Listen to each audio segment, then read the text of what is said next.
से। इसको आप ग्रामर भी कह सकते हैं, इसको सर्फो नफ भी कह सकते हैं। अज्जाए कलाम यानी हमारी बात जो हम एक दूसरे से करते हैं तो वो किन हिस्सों पर, किन पार्ट्स पर मुश्तमिल होती है। तो काफी अहम है क्योंकि ये ग्रामर का है। इसके दो हिस्से होंगे। पहला हिस्सा आज मैं करवा रही हूँ आपको। कहीं रेशम, कहीं अतलस, कहीं खुशबू रख दूं, ये तमन्ना है तेरी याद को हर सू रख दूं। ये तबस्सम, ये तकल्लुम, ये नफासत, ये अदा, जी में आता है तेरा नाम मैं उर्दू रख दूं। उर्दू बहुत प्यारी जबान है। तो ये जिन चीजों से मिलके बनी है आज उसके बारे में बात करेंगे हम। सबसे पहले है उर्दू हरूफे तहज्जी और आवाज़ें। उर्दू जबान में 36 हरूफे तहज्जी हैं। ये बात मेरी जहन में रखना है कि न्यू तहकीक के मुताबिक उर्दू में 37 हरूफे तहज्जी हैं। तो आपने क्या करना है कि अगर ऑप्शन 36 का आया तो आपने 36 लगाने हैं, वरना 37 लगाने हैं। और 47 आवाजें हैं उर्दू में। हिज्जे या हरूफ होता क्या है? तो आवाजों की जो मुनज़्ज़म इकाई है उसको हम हिज्जे या हरूफ कहते हैं। मैम जवेरिया, मेरी आवाज और स्क्रीन क्लियर है?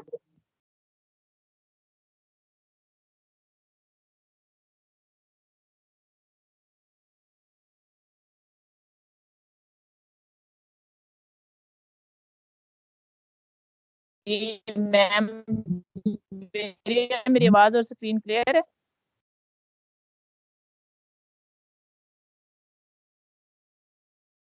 हिज्जे या हरूफ आवाजों की मुनज़्ज़म इकाई जो है उसको हम कहते हैं हिज्जे या हरूफ। अब आवाजों को हम लिखकर भी जाहिर करते हैं। जो तहरीरी अलामतें होती हैं उनको भी हम हरूफ कहते हैं।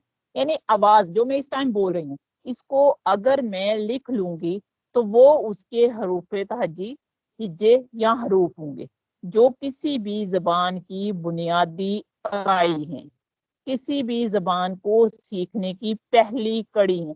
जैसे मकान पे चढ़ने के लिए पहली सीढ़ी होती है, इसी तरह उर्दू को सीखने के लिए पहली कड़ी उसके हरूफे तहज्जी हैं, जो जिनकी जमा हरफ है। हरफ हरूफे तहज्जी का हर रुकन, जैसे अलिफ, बे, जीम, दाल, सीन, जब इनको हम जमा करेंगे तो ये हरूफ बन जाएंगे। हरूफ तहज्जी यानी ऐसे हरूफ जिनसे मिलकर हमारी जबान बनती है। अब बच्चा जब पैदा होता है तो वो कुछ बेमैनी और बामैनी अल्फाज बोलता है, जैसे हा, बास या ऊ आ करता है। तो वही आवाजें जो हैं जब वो थोड़ी सी रब्त पा जाती हैं तो उनको हमने हरूफ तहज्जी का नाम दिया है। जो बुनियादी कड़ी है जबान सीखने की, हरफ की जमा हरूफ है, हरूफ तहज्जी, अलिफ, बे, जीम, दाल। आई थिंक मेरी आवाज थोड़ी देर की ड्रॉप हुई थी तो इसलिए मैं आपको बताना चाह रही हूँ कि जो हरूफ तहज्जी हैं हमारे, वो किसी भी जबान की बुनियादी इकाई हैं। और जनाब इनको जुज भी कहते हैं, इनको ग्रामर भी कहते हैं। इनको सर्फ व नहू स्टार्ट करने के लिए सर्फ का पहला ये हिस्सा होते हैं। सर्फ यानी अकेले अल्फाज, नहू ग्रामर। अब अज्जाए कलाम, जब हमने किसी कलाम का हिस्सा किया तो उसके कितने पार्ट हैं, कितने हिस्से हैं। अज्जाए कलाम के दो हिस्से हैं।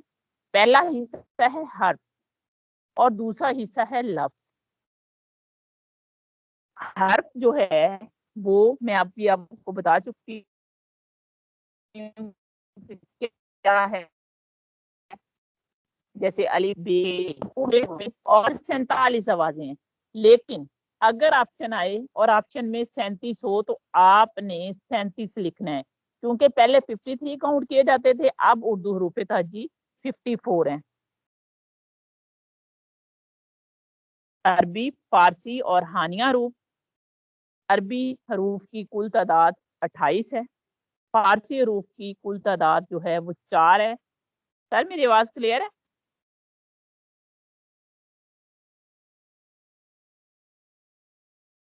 रिजवेरिया? जी जी मैम, आपकी आवाज क्लियर है। ठीक है। फिर अरबी हरूफ की कुल तादाद 28 या 28 है। जो फारसी हरूफ हैं वो 4 हैं हमारे, जैसे बे, पे, गाफ, जे। और हानिया हरूफ या मुरक्कब हरूफ जो हैं वो हमारे ये वाले बेब, फे, थे, ठे, जे, छे, दे, ये आपने याद करने हैं, ये ऑप्शन में आते हैं। अब जनाब फलकी हरूफ वो होते हैं जो फलक पे होते हैं, यानी लाइन के ऊपर।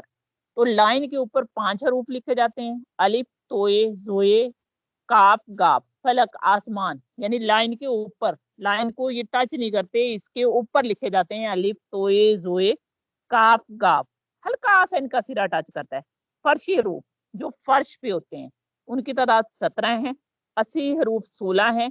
और हरूफ इल्लत जो अलिफ या वाओ की आवाज देते हैं वो 4 हैं, यानी अलिफ, वाओ, छोटी ये, बड़ी ये, इनको हरूफ इल्लत कहते हैं। जैसे इंग्लिश में वावल्स होते हैं, ये वो वाले हैं। अलिफ उर्दू हालांकि उससे टोटली चेंज है, इसमें 4 हरूफ इल्लत हैं, अलिफ, वाओ, छोटी ये, बड़ी ये। हरूफ कमरी और शमसी। कमर जाहिर करता है हमारे चांद को, और शमसी हमारे सूरज को। तो जब हम कमरी हरूफ कहेंगे तो वो वाला जो है, सबसे पहले हरूफ तहजी जो है जिनके सिरे पर अल आए और वो पढ़ा ना जाए, जो पढ़ा ना जाए, जैसे अशम्सु वज़ुहाहा, यानी अल पढ़ा ना जाए तो वो हरूफ शमसी होगा। और अगर अल पढ़ा जाए तो वो कमरी हरफ होगा, यानी अल कमर कमरी होगा, शमस शमसी होगा। यानी जब अलिफ लाम अल ना पढ़ा जाए तो वो शमसी हो जाएगा, और कमरी जब अल पढ़ा जाए।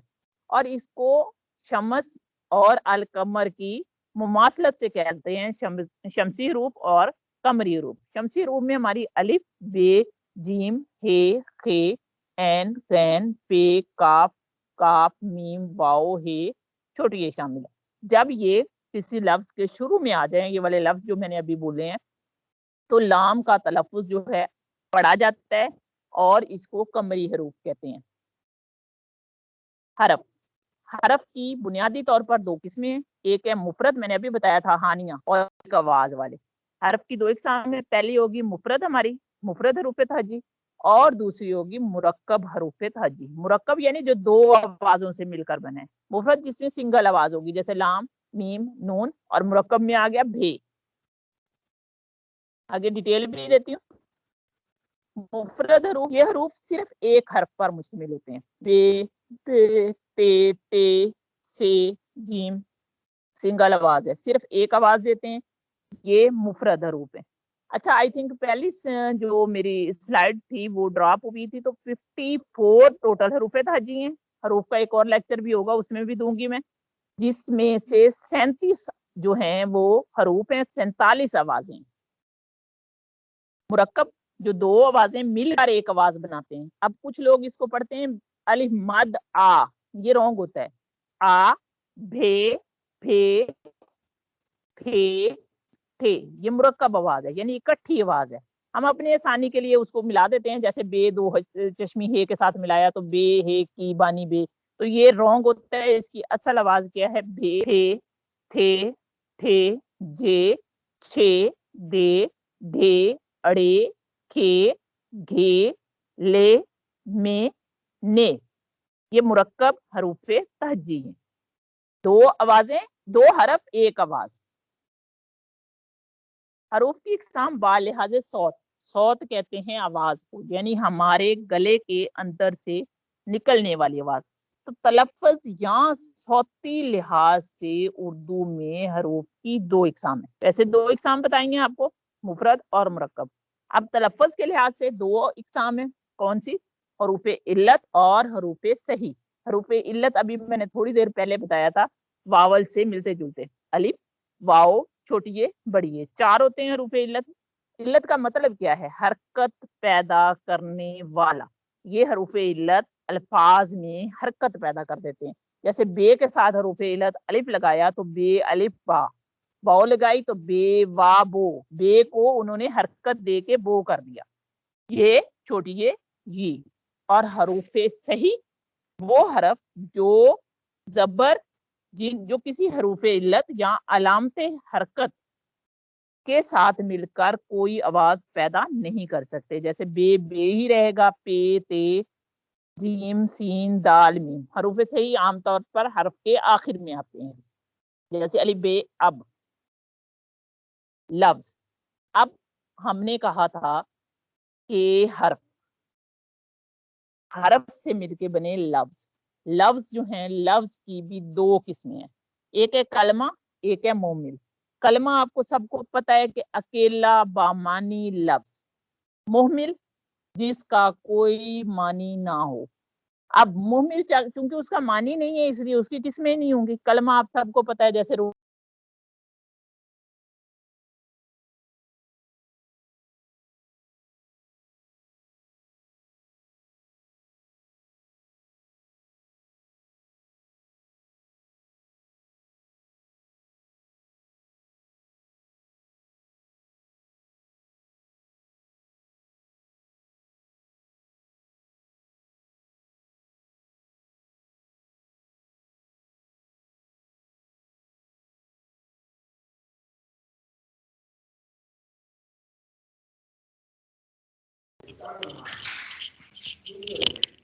आई थिंक मैम का कोई नेटवर्क का इशू हो गया, इस वजह से वो लीव कर गई हैं। जी शम्सा, आपका हैंड रेज, आप कुछ कहना चाह रही हैं?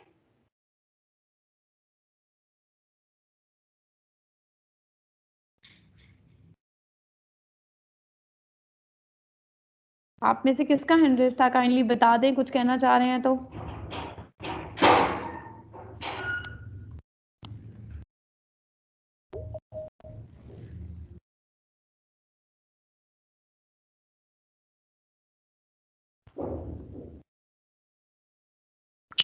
जी मैम, कनेक्ट हो गया है।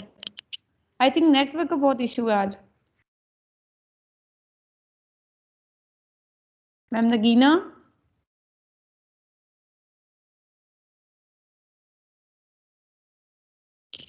मैम नगीना,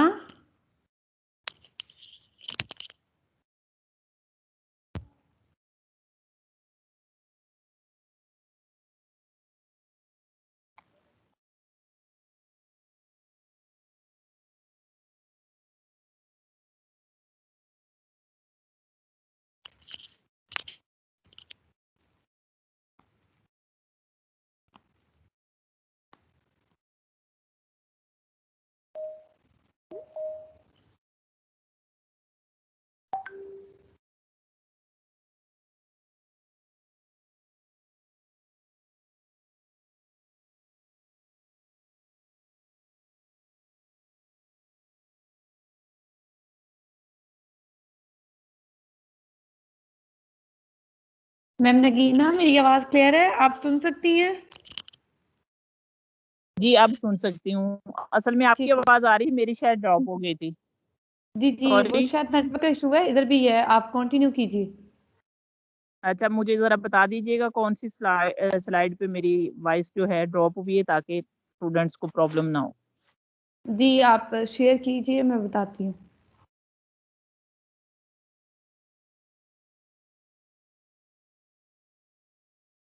जी ये कलमा जी की एग्जाम करवा रही थी, ये हो कलमा के एग्जाम से।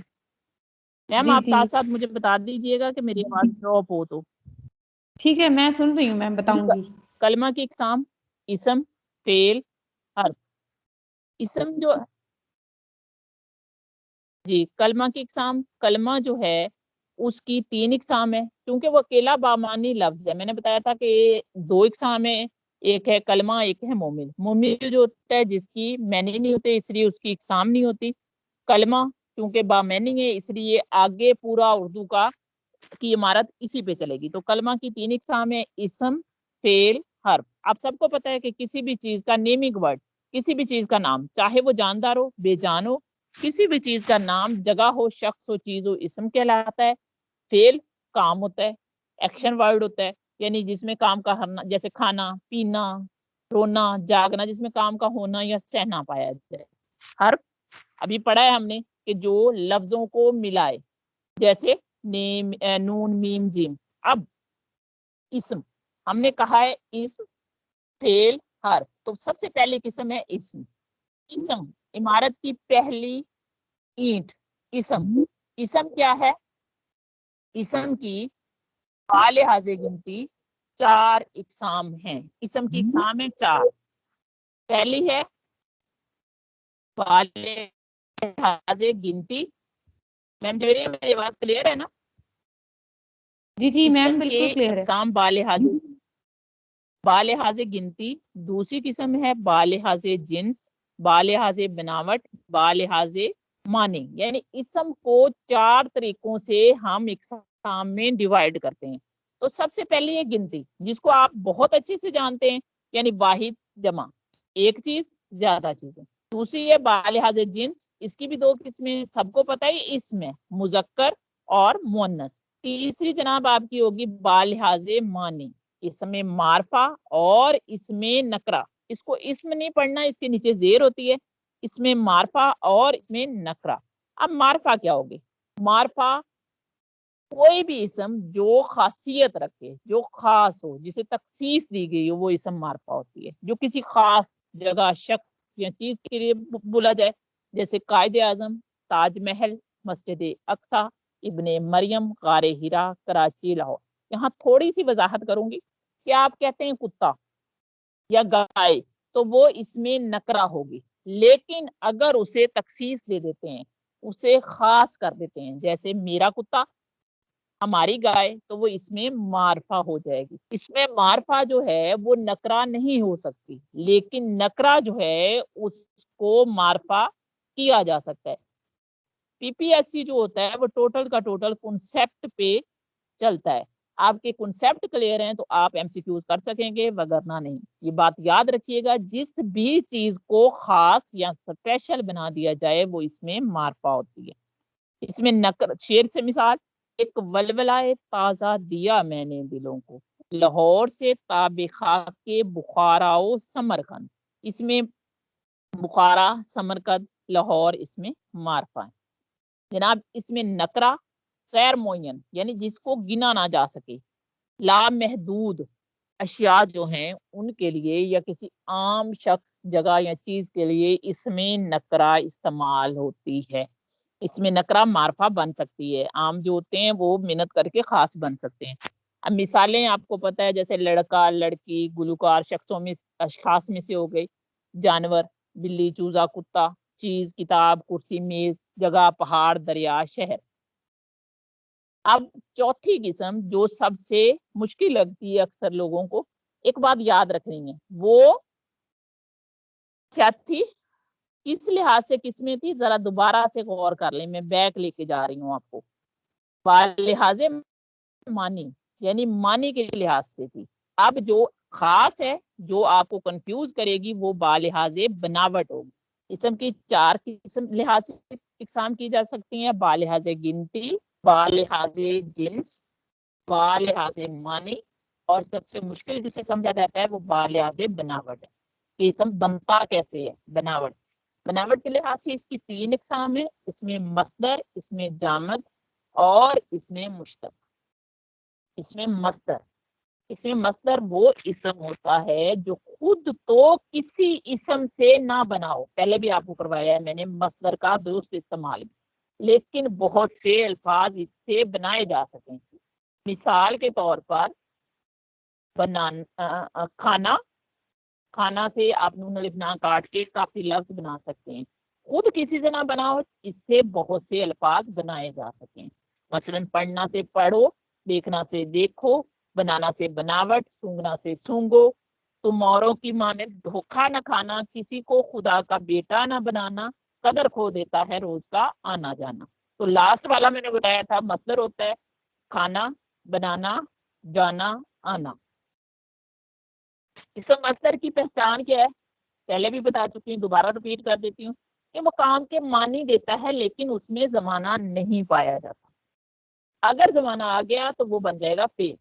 काम के वो काम ही होता है, लेकिन जमाने की पाबंदी के बगैर, जैसे पढ़ना, लिखना, सुनना, देखना, रोना, गाना। मसदर की इकसाम, मसदर की जनाब 5 इकसाम है। सबसे पहले इसम फाइल, फिर है इसम मफूल, फिर है इसम हालिया, और फिर है इसम हासिल मसदर, और इसम मुआवजा। फाइल काम करने वाला, जिसको इंग्लिश में एजेंट नाउन भी कहते हैं, इसम फाइल या सब्जेक्ट। थोड़ा सा फर्क है कि ये काम करने वाला होता है। इंग्लिश में फाइल होता है अहमद, अली, और उर्दू में इसम फाइल वो होगा जो काम करने वाला होगा, जैसे रोने वाला, हंसने वाला, जागने वाला, सोने वाला, यानी जिस जो काम कर रहा है वो होगा इसम फाइल।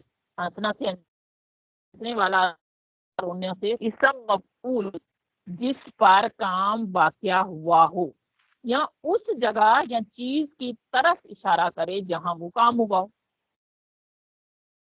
दोबारा रिपीट कर रही हूँ, जिस पर काम वाक़या हो या उस जगह की या चीज की तरफ इशारा करे जिस पर काम वाक़या हो। जैसे ये वो स्कूल है जिसमें हम पढ़ते हैं।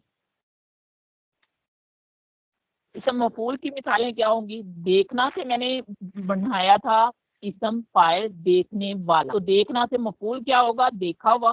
सोना से सोने वाला, सोना सोया हुआ, इसम मफूल क्या हो जाएगा? सोया हुआ, रोया हुआ, जागा हुआ। पढ़ना से पढ़ा हुआ। जहाँ इसमें मिसाल दी हुई है कि अल्लाह मजलूम की मदद करता है, वक्त पर बोया गया बीज आखिर फल देता है, रखी हुई चीज काम आ जाती है। तो अल्लाह मजलूम की मदद करता है, मजलूम फाइल हो गया। वक्त पर बोया गया बीज आखिर फल देता है, बोया गया इसम फाइल हो गया, और रखी हुई चीज रखी हुई फाइल हो गया। या शेख बदीन ने सांप मार दिया, शेख बदीन हो गया फाइल, और सांप जो हो गया इसम मफूल। और इसम फाइल में क्या फर्क है? अभी थोड़ी देर पहले बताया, फाइल जामद होता है, जैसे इरफान ने खत लिखा, यानी उसको आप चेंज नहीं कर सकते, वो ठहरा हुआ है, वो साकिन है। लेकिन इसम फाइल जो है वो जो होता है मसदर से बना होता है, और आमतौर पर दो लफ्जों का मजमू होता है, जैसे लिखने वाला, सोने वाला, पढ़ने वाला। हाँ, जो अरबी और फारसी के इसम फाइल है उनमें थोड़ा सा चेंज होता है, जैसे पहरादार, बागबान, कारसाज। अब इसम की अगली किस्म, मसदर की अगली किस्म है इसम हालिया। हालिया हालत से निकला है, यानी किसी भी चीज की हालत को जो जाहिर करे। हालिया निकला है हालत से, इसका मादा हालत है। जैसे हंसता हुआ, हंसते हंसते, रोते रोते, गाता हुआ। देखिए ये हंसने की हालत को जाहिर कर रहा है, रोने की हालत को जाहिर कर रहा है, गाता हुआ, टहलता हुआ, मचलता हुआ, दौड़ता हुआ। जो आपकी हालत को जाहिर करे वो इसम हालिया होगा। इसम हासिल मसदर, नाम से भी जाहिर है हासिल। जैसे आप जमा तकसीम में हासिल लेते हैं, यानी जो हासिल हुआ हो मसदर से, यानी इसमें कुछ मानी पाए जाते हैं मसदर से। मसदर नहीं होता, लेकिन मसदर से हासिल हुआ होता है।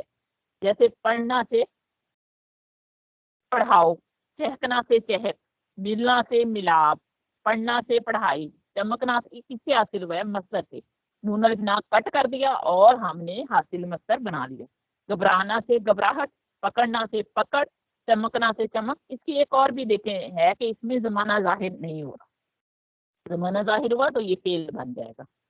इसम मुआवजा, मुआवजा कहते हैं उजरत को। जब आप कोई काम करते हैं तो वो आपका इसम मुआवजा होगा। जैसे आपने कपड़े का सूट सिलाई करवाया तो उसकी सिलाई जो होगी वो इसम मुआवजा होगा। आपने दुपट्टा रंग करवाया तो उसकी रंगाई जो होगी वो इसम मुआवजा होगा। आपने किसी को ट्यूशन पढ़ाई तो उसकी पढ़वाई जो होगी वो इसम मुआवजा होगी। इसम मुआवजा जो है आमतौर पे हम क्या कहते हैं कि जो मस्दर होता है उसका नून अलिफ ना लगा के कट करके उसके साथ आई लगा देते हैं। जैसे पढ़ाना से पढ़वाई, रंगना से रंगवाई। ये इसम मुआवजा आपकी उजरत या मुआवजे को या रिवार्ड को जाहिर करता है।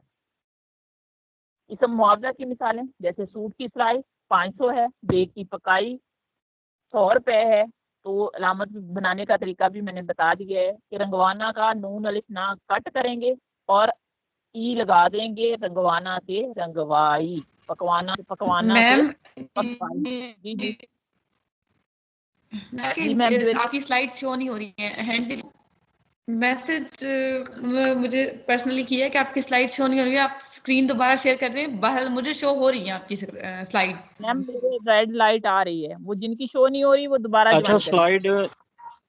स्लाइड जी सर। मुझे शो हो रही है। ये पहले भी आपको बताया जा चुका है कि अगर किसी को स्लाइड शो ना हो रही हो या आवाज का मसला हो रहा हो और सबके साथ ऐसा हो रहा हो तो फिर तो जो प्रेजेंटर है उसकी तरफ से मसला है, लेकिन अगर ये कुछ कुछ को मसला हो तो इसका मतलब है कि आपका नेटवर्क ठीक नहीं है, कमज़ोर सिग्नल होंगे तो फिर इसी तरह से होता है। आप अपनी कनेक्टिविटी को बेहतर बनाएं, किसी अच्छी सी जगह पे बैठें या इसको अगेन रिकनेक्ट कर लें। Thank you. जी, इसम मुआवजा की मिसालें होगी जैसे रंगवाना से रंगवाई, पकवाना से पकवाई। अब जनाब इसम मस्दर की हमने 5 इकसाम कर ली, इसम फाइल, इसम मफूल, इसम हालिया, इसम मुआवजा, और जनाब अब आ गई अगली इसमें नकरा। इसमें नकरा की 7 इकसाम है। सबसे पहले होती है इसम जात, फिर होती है इसम फाइल, वही वाला फाइल, फिर इसम मफऊल, फिर इसम हालिया, फिर इसम मुआवजा, फिर इसम सिफ्त, और फिर इसम हासिल मस्दर। ये रिपीट इसलिए हो रही है कि नकरा आम चीज को शो करता है, मस्दर से भी वो बनते हैं और नकरा में भी आते हैं। तो इसम नकरा की कितनी इकसाम है? 7। ये याद रखना है। इसम जात, इसम फाइल, इसम मफऊल, इसम हालिया, इसम मुआवजा, इसम सिफ्त और इसम हासिल मस्दर। इसम जात, जात अपने आप को कहते हैं, यानी जात जिसके जरिए एक चीज को अलग करते हैं दूसरे से, यानी मेरी हकीकत, वो लफ्ज जो मेरी हकीकत को किसी दूसरे इंसान से जाहिर करे, अलग जाहिर करे।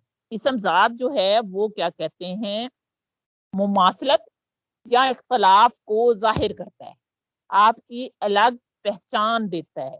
इसम जात उस इसम को कहते हैं जिसके जरिए आप पहचान सकें एक चीज को दूसरी से अलहदा। इसम जात की मिसालें जैसे कलम, आपके फौरन नाम से ही माइंड में आ जाएगा कलम क्या है, दवात क्या है, सुबह क्या है, शाम क्या है, टेलीफोन क्या है, मेज क्या है। यानी वो लफ्ज, उसकी साख्त, उसकी बनावट, वो सारा कुछ आपके जहन में ले आएगा। इसम जात की मिसालें, जिंदगी हो मेरी परवाने की सूरत यारा, इल्म की शम्मा से हो मुझको मोहब्बत यारा, सुबह होती है शाम होती है, उम्र यूं ही तमाम होती है। अब पहले में जिंदगी, जिंदगी आपके फौरन माइंड में आएगी, शमा, इल्म, सुबह, शाम, उम्र। इसम जात की इकसाम, अब इसम जात वो हो गया जिसने एक चीज को दूसरी से अलग किया, तो इसकी 5 किस्में हैं। इसम नकरा की थोड़ी देर पहले मैंने करवाई थी, 7 इकसाम है। इसम जात की 5 है। इसम तस्गीर, इसम मुकब्बर, इसम ज़र्फ, इसम आला, इसम सौत। अब इसम तस्गीर को इसम मुसग्गर भी कहते हैं, इसम तस्गीर को इसम मुसग्गर भी कहते हैं। मुसग्गर या तस्गीर का मतलब होता है छोटाई, यानी ऐसा लफ्ज जो किसी चीज को छोटा कर दे या उसमें छोटाई के मानी पाए जाएं, या वो किसी चीज का छोटा होना जाहिर कर दे। जैसे आपके घर में घर से घरवंदा, भाई से भैया, दुख से दुखड़ा, संदूक से संदूकचा, पंख से पंखड़ी, दर से दरीचा वगैरह। तस्गीर या मुसग्गर जो छोटाई को जाहिर करे या किसी चीज को छोटा कर दे, जैसे देग को छोटा करके देगचा। मुकब्बर, मुकब्बर कहते हैं बढ़ाई को, यानी कोई चीज छोटी से बड़ी हो जाए, यानी वो इसम जो किसी चीज की बड़ाई को जाहिर कर दे, उसे इसम मुकब्बर कहते हैं। मसलन लाठी से लठ, घड़ी से घड़ियाल, छतड़ी से छत्तड़, रात से शाहरा, बात से बतंगड़, जोर से शहजोर, देगची से देग, यानी जिसको बड़ा जाहिर कर दे वो हो जाएगा आपका इसम मुकब्बर। आगे अगली किस्म है इसम ज़र्फ, ये भी इसमें नकरा की किस्म है। इसम ज़र्फ, ज़र्फ यानी सॉरी इसम ज़र्फ वो होगा जो आपके जगह या वक्त के मानी दे। इसम ज़र्फ, ज़र्फ कहते हैं बर्तन को, यानी वो बर्तन जिसमें कोई भी चीज समाई जा सके। तो वक्त में भी बहुत सी चीजें समाई जाती हैं, इसलिए उसको भी इसम ज़र्फ कहते हैं। जैसे सुबह शाम, दिन रात, मीनारे पाकिस्तान। तो इसम ज़र्फ की भी 2 इकसाम है। ज़र्फ की 2 इकसाम है, इसम ज़र्फ़े ज़मा और इसम ज़र्फ़े मकान। इसम ज़र्फ़े ज़मा वो इसम होता है जो किसी चीज या जमाने को जाहिर करे। जमा जमाने से निकला है, जो जमाने को जाहिर करे, जैसे सेकंड, घंटा, दिन, रात, सुबह, शाम, यानी इसने जमाने को, वक्त को, टाइम को जाहिर किया है, इसलिए इसको ज़रफ जमा कहते हैं। ज़रफ की दो किस्में, इस्म ज़रफ जमा और इस्म ज़रफ मकान। मकान कहते हैं मकान को, यानी जगह को, तो वो इस्म ज़रफ जो जगह या मकान के लिए बोला जाए, जैसे मस्जिद, मशरक, मैदान, मंडी, स्कूल, जमीन, आसमान। और ये इस्म नकरा की किस्म है, यानी आम चीजों को शो कर रहा है। खास मारफा में भी इस्म ज़रफ मकान होता है। इस्म आला, आले से मुराद है, जैसे आला जो किसी हथियार का नाम हो, किसी आले का नाम हो जिससे किसी काम को किया जा सके, जैसे घड़ी, तलवार, छड़ी, चम्मच, खंजर, छुरी, छलनी, आला या हथियार। सौत, शुरू में मैंने बताया था, सौत आवाज को कहते हैं, जैसे जो हरूफे तहजीब में बताया था कि जो आवाज को शो करे, जैसे अलिफ, बे, जीम, सिंग, सौत आवाज। तो इस्म सौत जब इस्म में आ गया तो इस्म सौत से मुराद है वो जो जानदारों या बेजान की आवाज को जाहिर करे, जैसे बकरी की आवाज, कौवे की काएं काएं, चिड़िया की चूं चूं, कबूतर की गटर गूं, मुर्गे की कुकड़ कूं। तो ये सारी इस्म सौत, सौत से मुराद आवाज। जब इस्म सौत बना तो उससे मुराद हो गया कि उसने जाहिर करनी है जानवरों की या बेजान चीजों की आवाज। इसम हासिल मस्दर पहले भी कर चुके हैं, जो मस्दर से हासिल हो, क्योंकि ये इसकी इसम नकरा के एग्जाम में आता है, तो चहकना से चहक, मिलना से मिलाप, इसको रिपीट नहीं करती, टाइम थोड़ा है। हालिया भी आप पहले पढ़ चुके हैं, जो हालत को जाहिर करे, जैसे हंसता हुआ, हंसते हंसते, रोता हुआ। इसम सिफ्त, सिफ्त कहते हैं खूबी को, सलाहियत को, एबिलिटी को, यानी इसम सिफ्त वो लफ्ज जो किसी के अच्छे या बुरे वस्फ को जाहिर करे, जैसे ठंडा, गर्म, सुर्ख, बहादुर, बुज़दिल। इसकी आगे 5 किस्में हैं, सिफ्ते जाती, सिफ्ते तफसीली, सिफ्ते निस्बती, सिफ्ते अददी, सिफ्ते मिकदारी, सिफ्ते मुकदारी मुय्यन। तो सबसे पहली किस्म है सिफ्ते जाती। सिफ्ते जाती 6 किस्में हैं, सॉरी, ये मैं अभी बता चुकी हूँ आपको।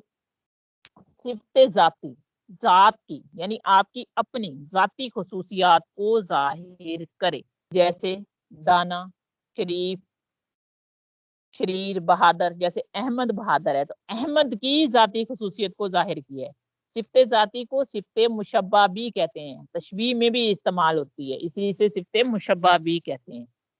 जाती यानी मेरी को भी बयान करे, या अहमद की बयान करे, या अली की बयान करे। सिफ्ते जाती जो जात की खुसूसियात या खूबी को बयान करे। सिफ्ते जाती या तफसीली के 3 दर्जे होते हैं जाती के। तफसील नफसी यानी अपनी तफसील बयान करना, अपनी सिफ्त बयान करना। तफसील बाज यानी 2 लोगों की, जैसे मैं कहती हूँ अली ज़हीन है, ये तफसील नफसी हो गया। मैं कहती हूँ अली अकरम से ज़हीन है, तो ये हो गया तफसील बाज। अगर मैं कहती हूँ अली पूरी क्लास से ज़हीन है, तो ये हो जाएगा आपकी तफसील कुल।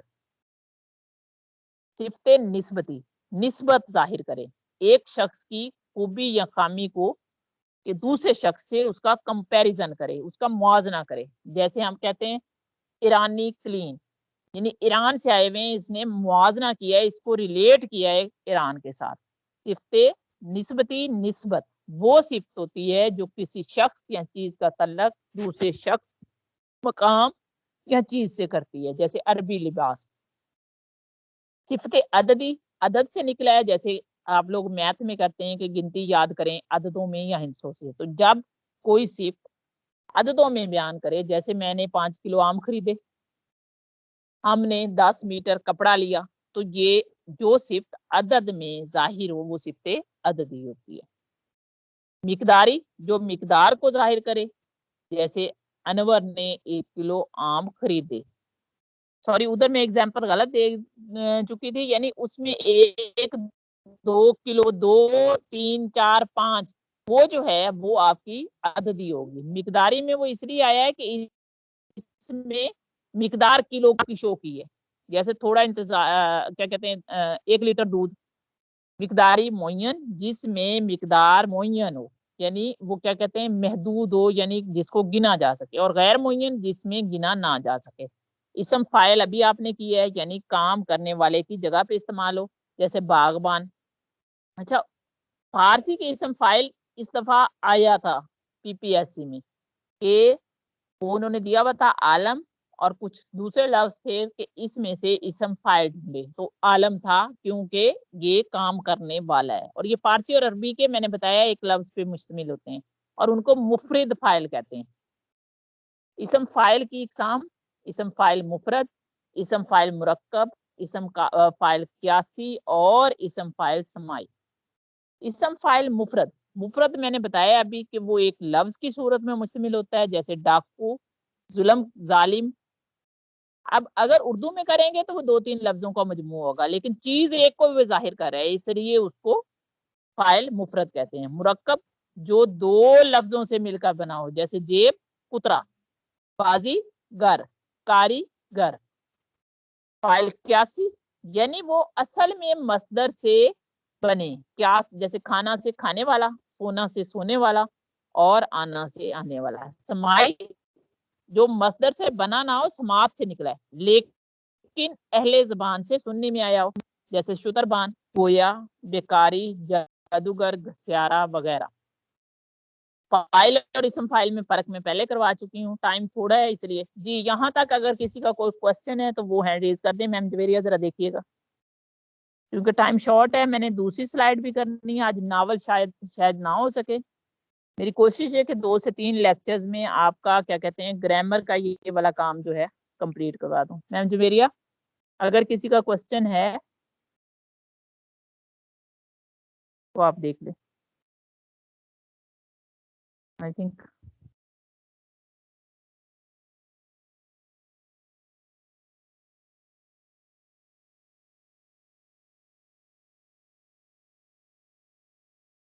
जी, किसी का क्वेश्चन है तो हैंड रेज कर सकते हैं, मैं देख रही हूँ।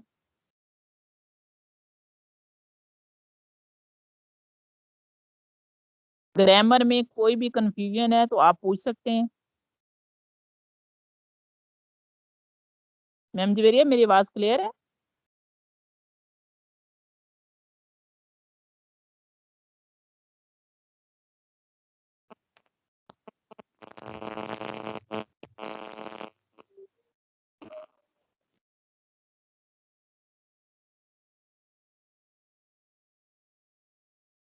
जी मिस एमन, मैंने आपको यानी आपका माइक आलो किया, आपको मेरी आवाज आ रही है? मिस एमन नजीर।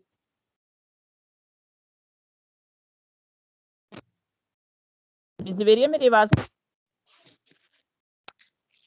जी मैम। हेलो मैम, क्या आ रही है आपकी आवाज? जी एमन बोल तो रही हैं। जी मैम, आ रही है आपकी आवाज मुझे। ठीक है यस मैम। जी, मिस क्या की आवाज माइक ऑन करती हूँ।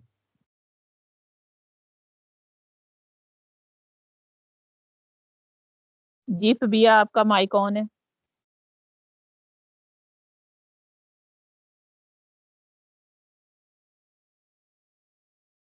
फबिया, फबिया आपका माइक ऑन है।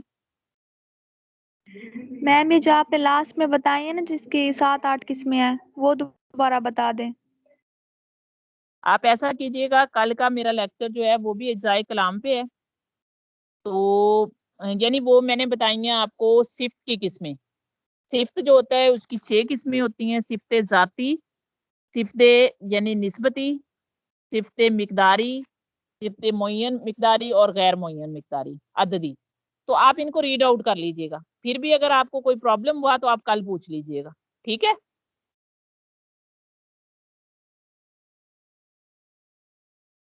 तो बीरा ठीक है, गायब हो गई हैं। जी मैम, जी मैम ठीक है। क्योंकि 17 मिनट्स रह गए हैं, मैं चाह रही हूँ आपको थोड़ा सा शायर का करवा दूं, आज नावल तो रह जाएगा, कल भी ग्रामर ही ज्यादा होगी। चलें जी, हम अगले नावल की अगले क्या कहते हैं उसकी तरफ चलते हैं। आपका माइक ऑन है, अगर क्या कहते हैं कोई यानी वॉइस का प्रॉब्लम हो तो आप मुझे बता दीजिएगा, ठीक है। जी मैम जवेरी, आपको दे दिए, आपकी तरफ शायद इशू है।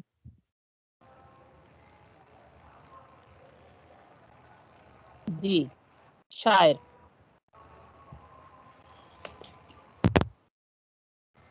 पहला हमारा शायर जो हमने पढ़ा था वो था वली दखनी, और दूसरा शायर जो हमने पढ़ा था वो था मीर तकी मीर। मीर तकी मीर के बारे में एक बात बताना मैं भूल गई थी, वो थी ये कि मीर तकी मीर के 72 या 72 नश्तर मशहूर है। तो वो क्वेश्चन आ सकता है कि मीर तकी मीर के कितने नश्तर मशहूर हैं, तो वो आपने माइंड में रखना है। आज का शायर है मीर दर्द।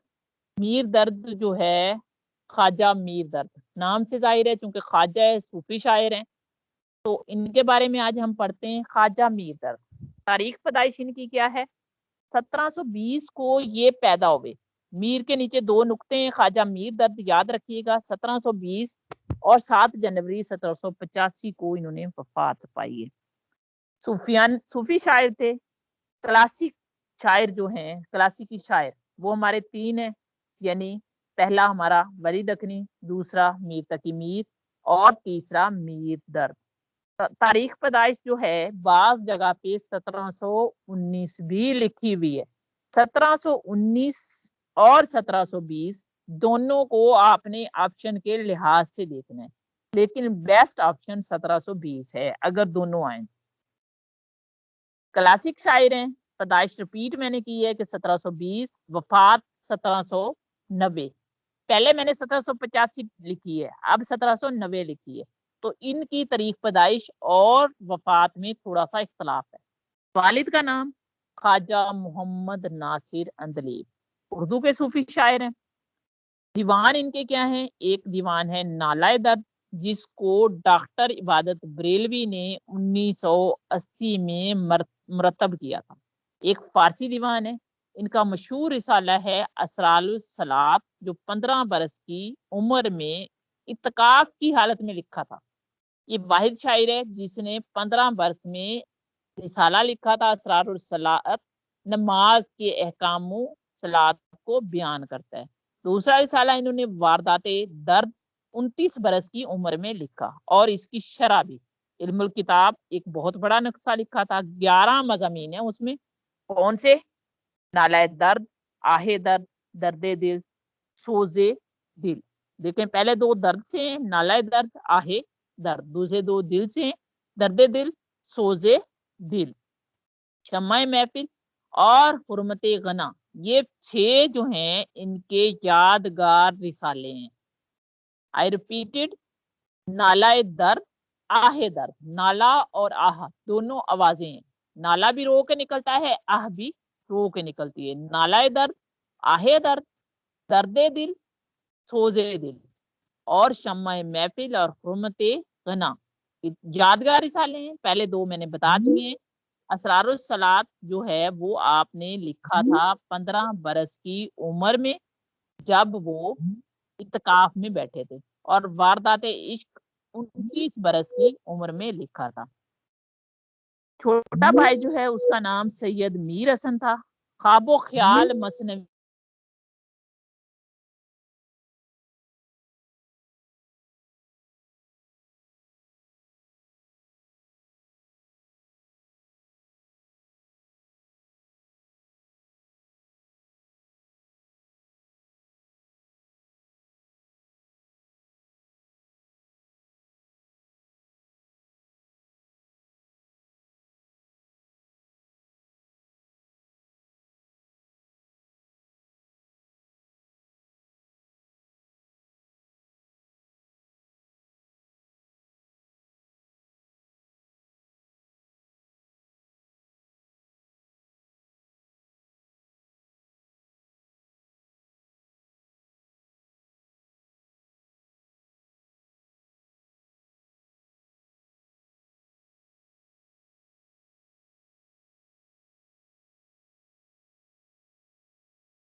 मैम नगीना,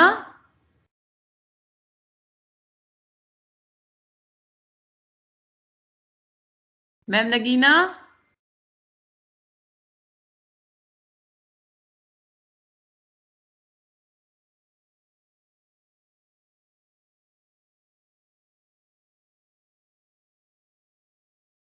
मैं ऑडिबल हूँ मैम नगीना?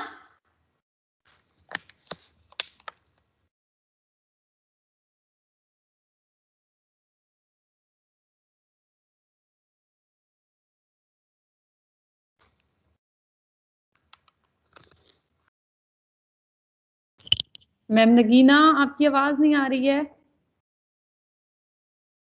एमन, आपका माइक आप ऑन कर सकती हैं, फाबिया आप भी ऑन कर सकती हैं। आप बताएं, आप लोगों को आवाज आ रही है? मैम आवाज नहीं आ रही है। ओके ठीक है मैं ma'am Nagina, I think so ma'am को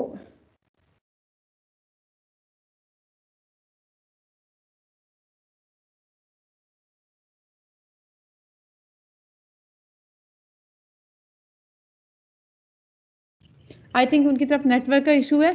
तो हम नेक्स्ट लेक्चर जो है ना वो स्टार्ट कर लेते हैं। आई थिंक सो जर्नल का जो कंप्यूटर एजुकेशन जी मुसरत क्या कहना चाहती हैं? मुसरत परवीन, आप mike on.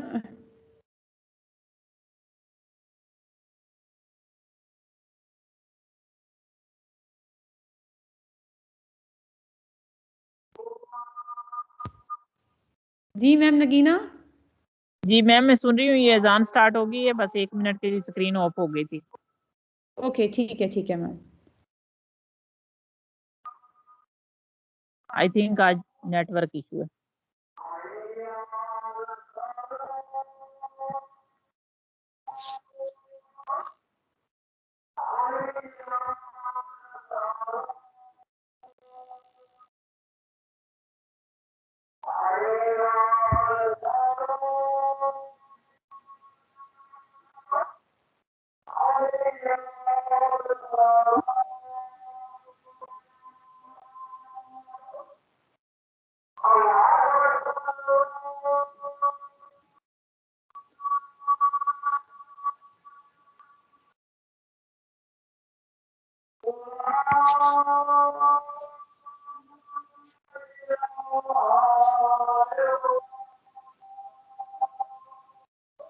Ji I think हम यहीं पे थे। तसव्वुफ का रंग था इनकी शायरी में, यानी ये सूफी बुजुर्ग थे, इस वजह से इनको शहनशाह तसव्वुफ भी कहते हैं।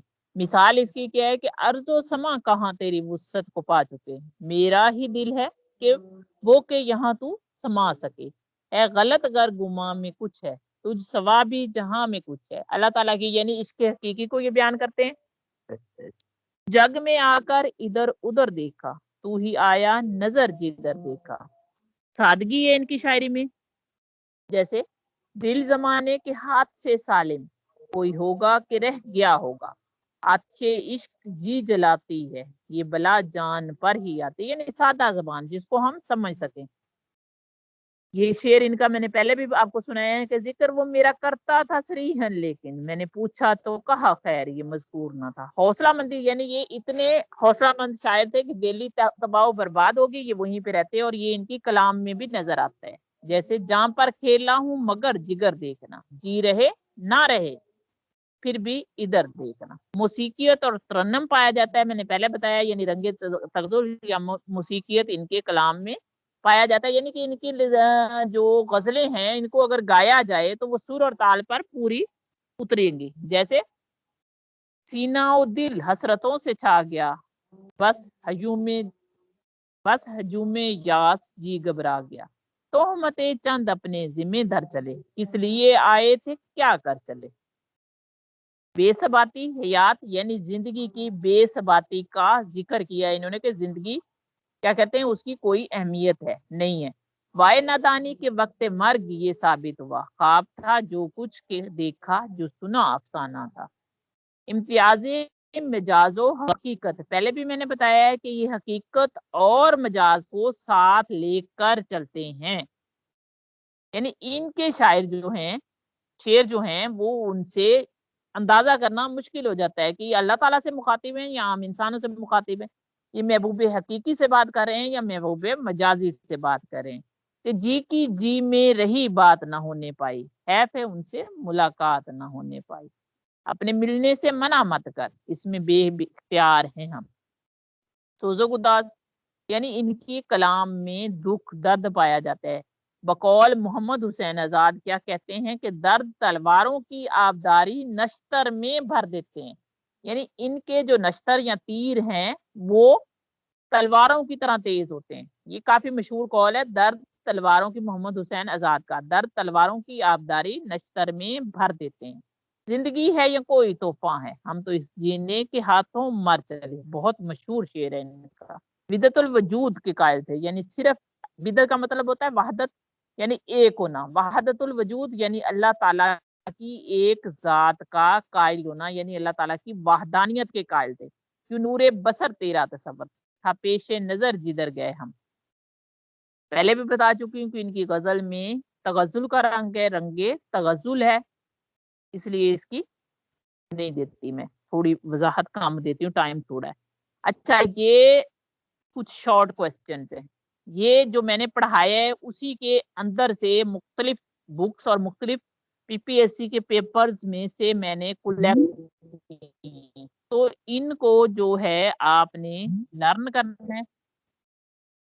जैसे दर्द के वालिद की 2 किताबों के नाम क्या है? नाला अंदलीब और रिसाला होशे अफ़ज़ा।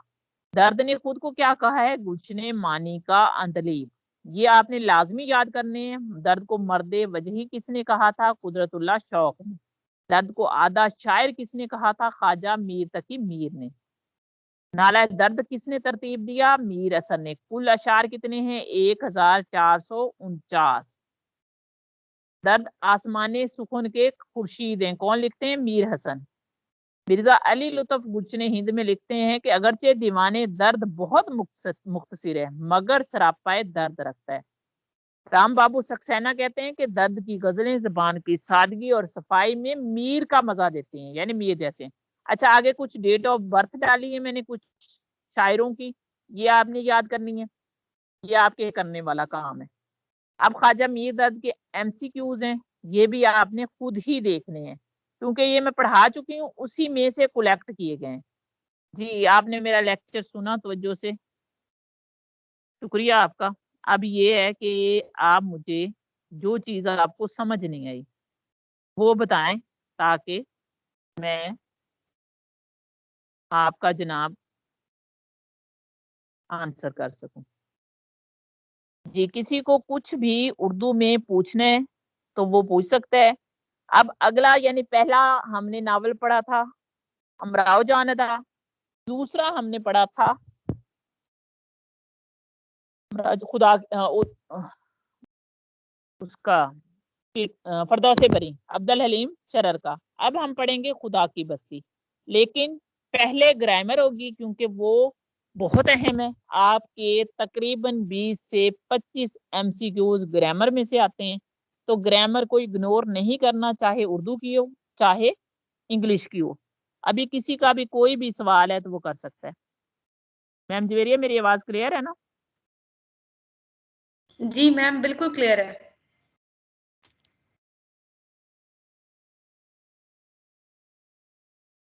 जी, मुझे ये कहा गया था कि आप रिपीट कर दें, क्या कहते हैं,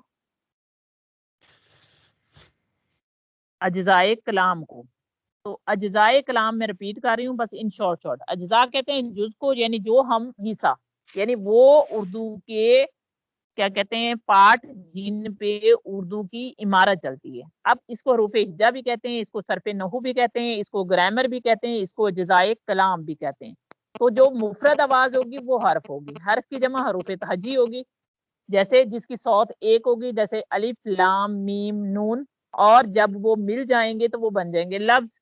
अब लफ्ज की 2 इकसाम है, कलमा और मुहमिल। अच्छा, उर्दू में पहले कहा जाता था 36 आवाजें, अब के मुताबिक 37 है। ऑप्शन आपने देखने हैं, अगर 36 ऑप्शन है तो आपने 36 पे टिक करना है, अगर 37 है तो 37 पे करना है। आवाजें 47 हैं, टोटल हरूफ तहजी 54 है, 54। बाबा उर्दू मौलवी अब्दुल हक के नजदीक इदारा मुक्तदरा जो उर्दू है उसके नजदीक, और शानुल हक हक्की ने इसको 53 पढ़ाया है। ये मैं आगे भी करवाऊंगी। हिज्जा कहते हैं, हरूफ कहते हैं अकेले हर्फ को, हरूफे अबजद भी कहते हैं। अब जो दो हर्फ मिले तो वो कलमा बन गया। कलमे की दो इकसाम है, शमसी कमरी, आपको हरूफ मैंने बता दिए हैं। शमसी जिनके साथ अल नहीं पढ़ा जाए, जिनके साथ अल पढ़ा जाए वो कमरी हो गए। उसके बाद मैंने आपको हरूफ इल्लत बताए हैं, यानी अलिफ वाओ छोटिए बड़िए, और फर्शी और फलकी रूप बताए हैं। फलकी जो फलक पे होते हैं यानी लाइन के ऊपर, फर्शी जो लाइन से नीचे होते हैं। इसके अलावा शरारती रूप भी हैं कुछ। मुफरद मुरक्कब बताए हैं। अब कलमा और मोमिल, मोमिल चूंकि बेमानी होता है इसलिए उसकी इकसाम नहीं होती। कलमा चूंकि बामैनी होता है, 3 किस्में होती हैं। इसम फेल हर्फ, इसम फेल हर्फ बता चुकी हैं। इसम की 4 लिहाज से किस्में की जाती हैं, बालिहाजे गिनती, बालिहाजे जिन्स, बालिहाजे मानी और बालिहाजे बनावट। पहली 3 काफी आसान है। गिनती यानी गिन के, वाहिद जमा। जिन्स यानी जिन्स या जेंडर देके, यानी मुजक्कर मुअन्नस।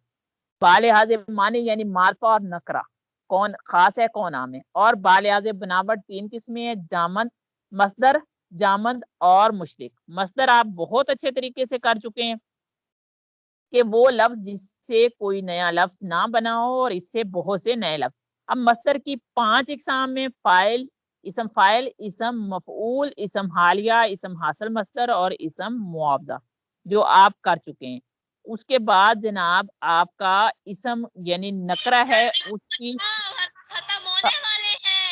7 इकसाम है। इसम नकरा की 7 इकसाम है। इसम जात, इसम फाइल, इसम मफूल, इसम हालिया, इसम मुआवजा, इसम सिफ्त और इसम हासिल मस्तर।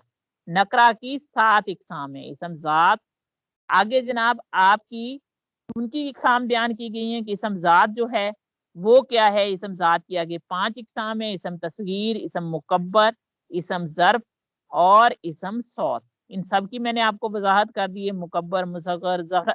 आगे इसम जात की ज़ैली किस्म में ज़र्फ, उसकी 2 इकसाम है, इसम ज़र्फ ज़मा और इसम ज़र्फ मकान। अच्छा, इसम सिफ्त जो है उसकी जनाब 6 इकसाम है। सिफ्ते ज़ाती, सिफ्ते तफसीली, सिफ्ते निस्बती, सिफ्ते अददी, सिफ्ते मिकदारी और सिफ्ते मिकदारी मुय्यन। सिफ्ते ज़ाती यानी जो मेरी ज़ाती खसूसियत बताए, सिफ्ते तफसीली जो तफसील बताए, सिफ्ते निस्बती जो निस्बत दे, एक को दूसरे से जाहिर करे। सिफ्ते तफसीली के 3 दर्जे हैं। क्या कहते हैं, पहली जो होती है बाज, तफसीले बाज, और तफसीले ज़ाती, तफसीले बाज और तफसीले कुल, मिकदारी मुय्यन। अच्छा, इसके बाद मैंने आपको फाइल और मुरक्कब की तफसील बताई है और बस आपकी ये वाला टॉपिक खत्म हुआ। फाइल और इसम, फाइल में फर्क बताया है कि फाइल जामद होता है, साकन होता है, स्टक होता है, और इसम फाइल जो होता है वो मस्दर से निकला होता है। मस्दर और इसम मस्दर में फर्क बताया है कि मस्दर आपका जो होता है उसमें जमाना नहीं होता, और इसम मस्दर जो मस्दर से बना हो इसम, यानी किसी चीज का नाम हो। जी मैम जी, थैंक्स, आपके 2 मिनट ले लिए मैंने। Welcome ma'am, no issue. Ma'am kindly screen का बताइएगा। जी आप शो करें, मैं बताती हूँ। जी मैम शो हो रही है आपकी screen. Thank you so much. बिस्मिल्लाहिर्रहमानिर्रहीम। आज हम लोगों का जर्नल का सेकेंड लेक्चर है। तो सबसे पहले हम देखते हैं एजुकेशन को। अगर आपका कल के लेक्चर में से कोई क्वेश्चन है या टेस्ट को लेकर कोई कुछ पूछना चाहता है, देन आपके पास 1 मिनट है, आप डिस्कस कर सकते हैं। आप हैंड रेज कीजिए, आपके माइक अलाउ कर दिए जाएंगे। टेस्ट से रिलेटेड अगर आप कुछ पूछना चाहते हैं, आज का जो टेस्ट है ठीक है उससे रिलेटेड, या आप कल के लेक्चर के रिलेटेड कुछ पूछना चाहते हैं, आपको PDF में लेक्चर्स प्रोवाइड कर दिए गए थे। अगर आप कुछ पूछना चाहते हैं देन आप पूछ सकते हैं। लेक्चर के लास्ट में पूछना चाहें आप हैंड रेज कर सकते हैं, उसके बाद हम लोग भी आप लोगों के साथ हैं, तब भी हम आपको बता देंगे। मूव करते हैं अपने आज के लेक्चर की तरफ। आज हमारा सबसे पहले है एजुकेशन, ठीक है। एजुकेशन के बारे में मैंने कल आप लोगों को फॉर्मल, इनफॉर्मल, नॉन फॉर्मल के हवाले से जो थोड़ा सा इंट्रो है वो दिया था, ठीक है। उसके बेसिक्स पे बात की थी, ठीक है। आज हम देखेंगे कि एक्चुअली में formal education, non formal education और इनफॉर्मल एजुकेशन में क्या डिफरेंस है, इनकी डिटेल किस तरह से है और इसकी जो आगे डेवलपमेंट है उस पे कैसे काम। जी जी मैम, आपकी आवाज में हेलो जी मैम, अब ठीक है?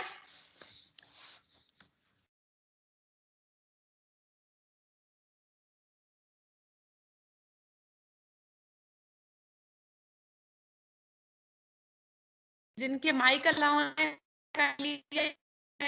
आप लोग बोल लीजिए। आवाज क्लियर है मेरी?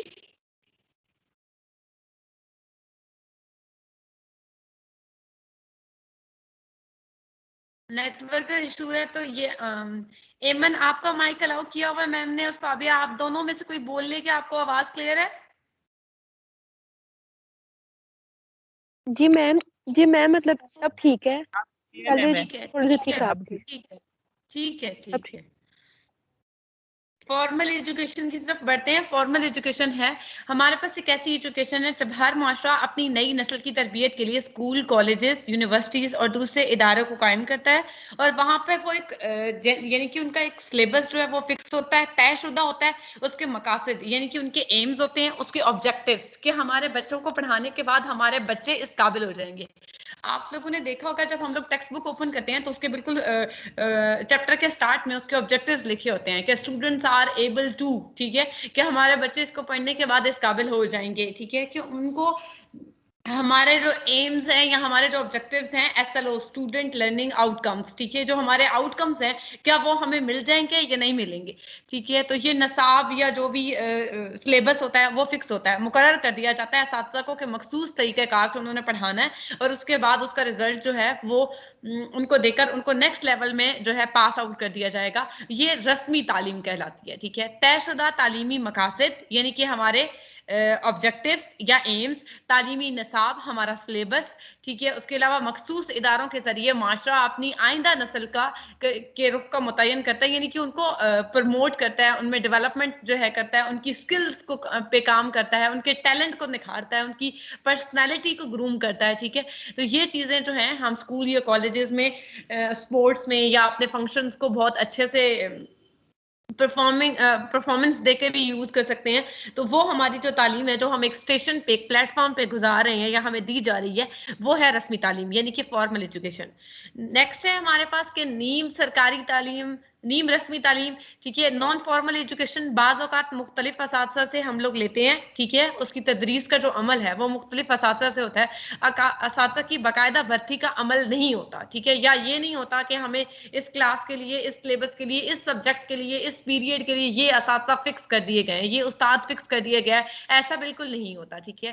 तालीमी मकासद और निसाब तयशुदा होता है, लेकिन बाकायदा तालीमी इदारों का क़याम नहीं होता। हम नेट के थ्रू भी उसको स्टडी कर सकते हैं, हम फ्रेंड्स के थ्रू उसको स्टडी कर सकते हैं, हम जो भी हेल्पिंग मटेरियल है या जहाँ से भी हम लोग उसको अपनी सहूलत के मुताबिक चाहें उसको यूज, जैसे अल्लामा इकबाल ओपन यूनिवर्सिटी की क्लासेस और मुख्तलिफ क्लासेस के मज़मून की तैयारी के लिए ट्यूशन बाकायदा इदारों की मिसाल दी जा सकती है, यानी कि एक ऐसे इदारे जहाँ पे हम डिस्टेंट लर्निंग जो है वो कर सकते हैं। नॉन फॉर्मल में आ जाएंगे। गैर रस्मी तालीम, गैर रस्मी तालीम में ये है कि एक ऐसी तालीम होती है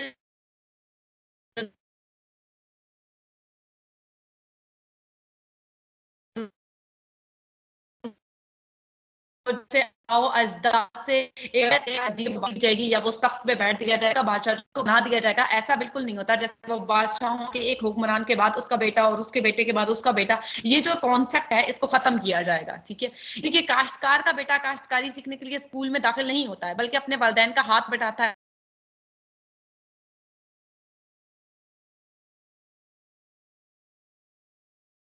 तो ये बातें जो है ये गैर रस्मी तालीम में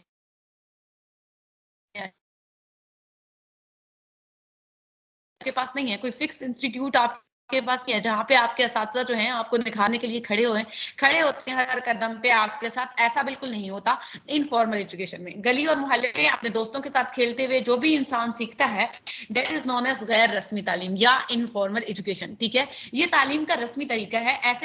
ऐसी तालीम के लिए जगह, वक्त और नसाब का तयन नहीं होता।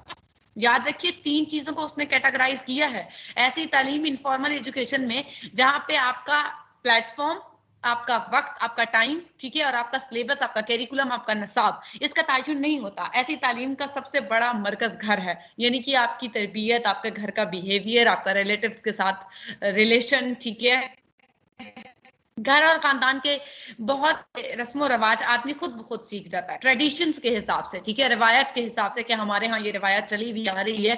तो इस वजह से जो है ये खुद ब खुद जो इंसान अपने घर से अपने बड़ों को देख के सीखता है, दैट इज इनफॉर्मल एजुकेशन। तालीम का जो कॉन्सेप्ट है, जनरल कॉन्सेप्ट ऑफ एजुकेशन, वो ये कुछ इस तरह से है कि आप लोगों का जो हर कौम की तहजीब या सकाफत है वो दूसरी कौम से थोड़ी सी डिफरेंट होती है, ठीक है।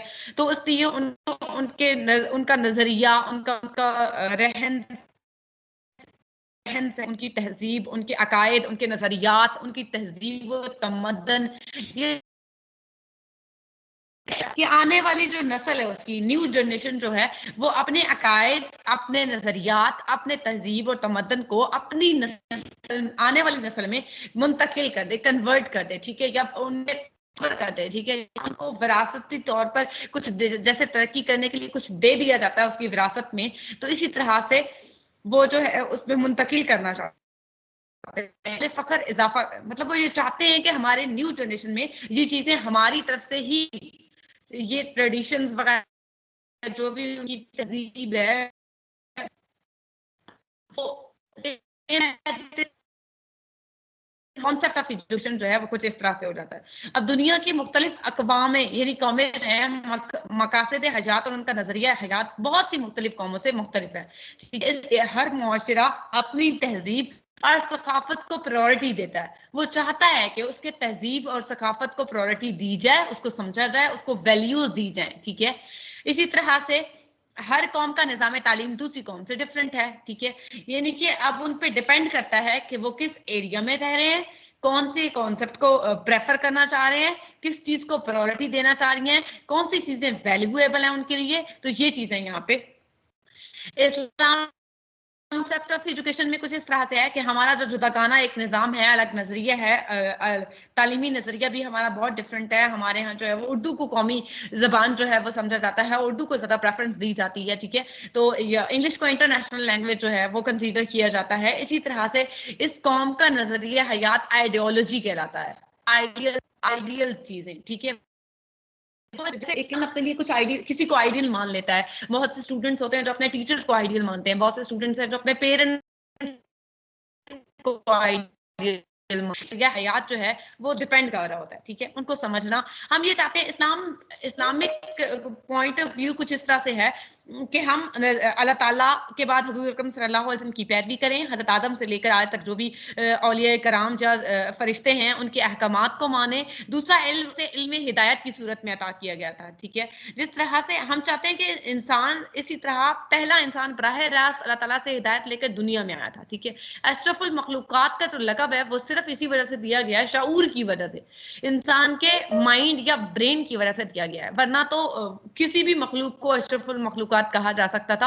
वो सिर्फ इस बेस पे दिया गया है कि वो जो सेंसेस उसमें डेवलप की गई है, रब की जात ने की है, तो उन पे थोड़ा सा उन्होंने फोकस किया है, ठीक है। बाकी हम चाहते हैं कि हमारे बच्चे जो हैं वो दीनी तालीम हासिल करें, उनको मदारिस में हम भेजते हैं। हम चाहते हैं हमारे बच्चे हाफिज कुरान हो, उनके सीने में कुरान का जो ये नूर है, ये उसकी रोशनी जो है वो चमकती रहे, ठीक है।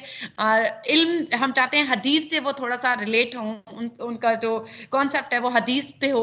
ये इल्म जो कुरान मजीद के और हदीस की शक्ल में हमारे पास जो महफूज है, वो हम चाहते हैं कि वो अगली हमारी जो न्यू जनरेशन है उसमें भी मुंतकिल होता रहे। तो इस्लामी नजरिया हमारा ऐसा ही है, एक ऐसा अमल है जिसके जरिए इंसान जो है अपनी तरबियत को थोड़ी सी इंपॉर्टेंस देता है, उस अपने किरदार को सांचे में ढालने की कोशिश, अल्लाह ताला के अहकामात के मुताबिक हुजूर अकरम सल्लल्लाहु अलैहि वसल्लम की जिंदगी को अपने सामने रखते हुए वो तमाम अहकामात को मानने की कोशिश करता है, ठीक है। ये था हमारा Islamic point of view, Islamic लिहाज से जो एजुकेशन है वो। अब स्कोप ऑफ एजुकेशन में यह है कि इंसान की जिस्मानी, your body development, your physical appearance, ठीक है, और आपकी जहनी, योर टैलेंट, ठीक है, आपका माइंड यूजेज या आपका ब्रेन, ठीक है, अखलाकियात, उसके अलावा नफ्सियात, आपकी साइकोलॉजी, ठीक है, उसको समझना, नशोनुमा, आपकी डेवलपमेंट, ठीक है। इसी तरह से वो मुमकिन है कि जब तालीम एक ऐसा मुसलसल अमल है एक ऐसा निज़ाम है, एक ऐसी तरबियत गाह है, इससे आप ऐसा सीखते हैं कि आपकी जो इंसान के जो बिहेवियर में डिफरेंट मतलब स्टेप बाय स्टेप जो चेंजिंग आ रही है, ठीक है, बिहेवियर में, उसके जिस्मानी, रूहानी, ज़हनी, अखलाकी और नफ्सियाती जो नशोनुमा है वो मुसलसल हो रही है, ठीक है। उससे हमें क्या मिल रहा है, हमारे मकासद तालीम जो है वो हम अचीव कर रहे हैं, हम इस काबिल पहुंच जाते हैं कि हम उसको टोटली अचीव करने के बाद यूटिलाइज कर सकें, ठीक है, दूसरों तक पहुंचा सकें। तो तालिब इल्म की जो मुतवाज़न शख्सियत है उसका तामीर, ठीक है, उसकी तामीर जो है वो हम इस बेस पे कर रहे होते हैं कि तालीम स्टेप बाय स्टेप उसे देने के बाद, उसकी पर्सनैलिटी ग्रूमिंग के बाद, उसकी जिस्मानी डेवलपमेंट, रूहानी पे फोकस करने के बाद हम उसको एक अच्छा और काबिल इंसान बनाने की कोशिश में लग जाता है। यानी कि वो हाइडन की सूरत में जब तक देखें हम उसको निखारेंगे नहीं, हम उसकी पर्सनालिटी पे काम नहीं करेंगे, तो उसका टैलेंट या उसकी जो माइंड डेवलपमेंट है वो कैसे समझ पाएंगे हम, ठीक है। माशरा एक ऐसी चीज है, एक ऐसी जगह है जहाँ पे इंसान रहते हैं मुख्तलिफ, हर इंसान की फितरी ख्वाहिशात डिफरेंट है, वो डिफरेंट अंदाज से रहना चाहता है, उसके अकायद डिफरेंट हैं, उसके नजरियात डिफरेंट हैं, उसके रहने सहने का तरीका थोड़ा सा अलग है, और उसके मकासद अलग है, उसका मजहब और तसव्वुर कायनात भी अलग है, ठीक है। इसी तरह से हम चाहते हैं कि हमारे सकाफती विरसे, तहजीब व तमद्दन और आने वाली नस्लों में हम ट्रांसफर कर दें, मुंतकिल कर दें, ठीक है।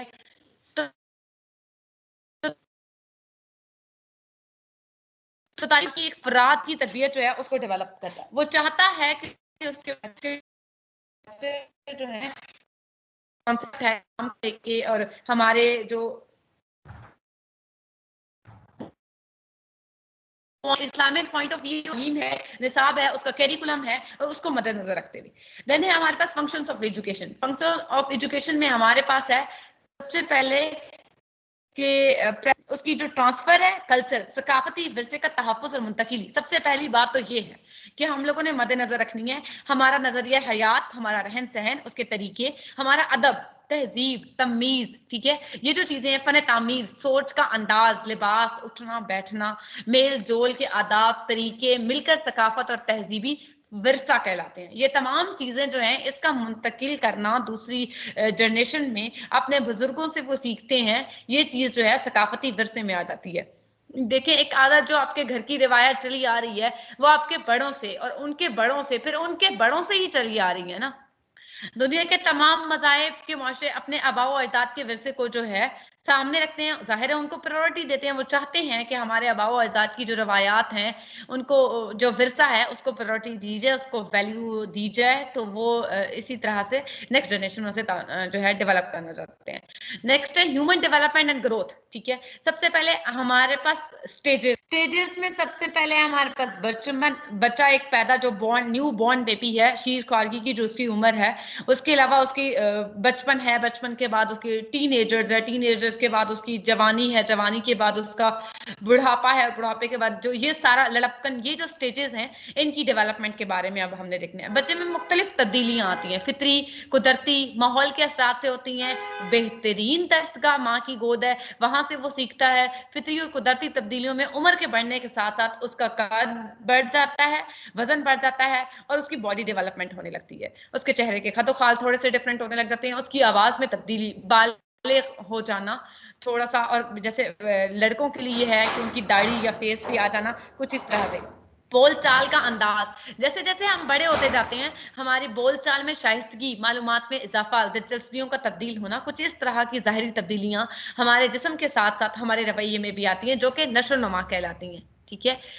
अब यहाँ पे आप लोगों को बताया गया कि बच्चे में फितरी और माहौल के जेर असर पैदा होने वाली तब्दीलियों का मजमुआ नशो नुमा कहलाता है, ठीक है। यानी कि सेट ऑफ साइकोलॉजिकल बिहेवियर आप यूं कह लें, और उसका इन्वायरमेंटल बिहेवियर, उसके अलावा उसकी डेवलपमेंट, बॉडी डेवलपमेंट, उसकी साइकोलॉजी डेवलपमेंट, ये सारी चीजें तमाम की जो कॉम्बिनेशन है ये हमारे पास उसकी नशोनुमा यानी डेवलपमेंट कहलाता है। उसके बाद हमारे पास एक ऐसी स्टेज है जब बच्चा एक न्यू बॉर्न बेबी है, तो उसमें हम क्या जिस तरह से ज़ाहिर है माशरे में वो डेवलप हो रहा है, नशोनुमा पा रहा है, तब्दीलियों के अहम पहलुओं को मद्देनजर रखते हुए उसकी शीर खाल की बचपन, लड़कपन, बलोगत से लेकर बुढ़ापे तक ये तमाम स्टेजेस को आज हम देख लेते हैं, जिसमें जिस्मानी, माशरती, जहनी, जज्बाती और लिसानी पहलू जो हैं वो शामिल है। शीर ख्वारगी में ये उम्र का वो हिस्सा है जिसमें बच्चे का इन्हिसार टोटल दूध पे होता है। ये पैदाइश से शुरू होता है और तकरीबन 2 साल तक रहता है। अब देखिए उस स्टेज में बच्चा जस्ट मूवमेंट करना जानता है, माँ की गोद को पहचान सकता है, उसकी खुशबू से अंदाजा लगा सकता है। तो यहाँ पर बच्चा बोलने के साथ साथ चलने वगैरह की सीखने की जो उम्र है वो है। नेक्स्ट हम लोगों के पास है फिजिकल डेवलपमेंट। पैदाइश के वक्त बच्चे का औसतन कद जो है वो कुछ इंच के बराबर या सेंटीमीटर के लगभग होता है, जो उम्र के पहले साल के दौरान जो है वो बढ़ना शुरू हो जाता है, उसकी डेवलपमेंट होने लग जाती है। एक सेहतमंद बच्चे का वजन जो है वो 7 से 8 पाउंड तक होता है। ठीक है, पाउंड एक यूनिट है वेट का, मैस का, जिसे हम लोग नाप सकते हैं। ठीक है, जो पहले साल के खत्म होने के बाद 1/3 बढ़ जाता है। टांगों के जिस्म जो है वो उसकी डेवलपमेंट उन्होंने बताई है, और ये जो डिफरेंस है यहाँ पे इसमें बताया है। अब यहाँ पे मशरती नशोनुमा है, सोशल डेवलपमेंट, सोसाइटी से उसका ताल्लुक, उठना बैठना, ठीक है, वो किस तरह से रहता है, कौन से माहौल पे डिपेंड करता है, कैसे रवैयों को फेस करता है। इस दौर में बच्चा अपने माँ बाप, बहन भाई, नौकर चाकर को पहचानने लगता है और अपने काम, मतलब वो जो चाहता है, दिलचस्पी उसकी डेवलप, इंटरेस्टिंग चीजें जो हैं वो अपनी तरफ माइल करना चाहता है। ये बुनियादी जो उसकी बेसिक चीजें हैं उनको चाहता है। पास है मेंटल डेवलपमेंट। मेंटल डेवलपमेंट में क्या है, बच्चे को सेंस, यानी कि उसकी वो ऑब्जर्वेशन, जो 5 सेंसेस हैं वो काम करने लगती हैं। जैसे कि वो योर 5 सेंसेस ऑब्जर्वेशन, बहुत शार्प ऑब्जर्वेशन वो करता है।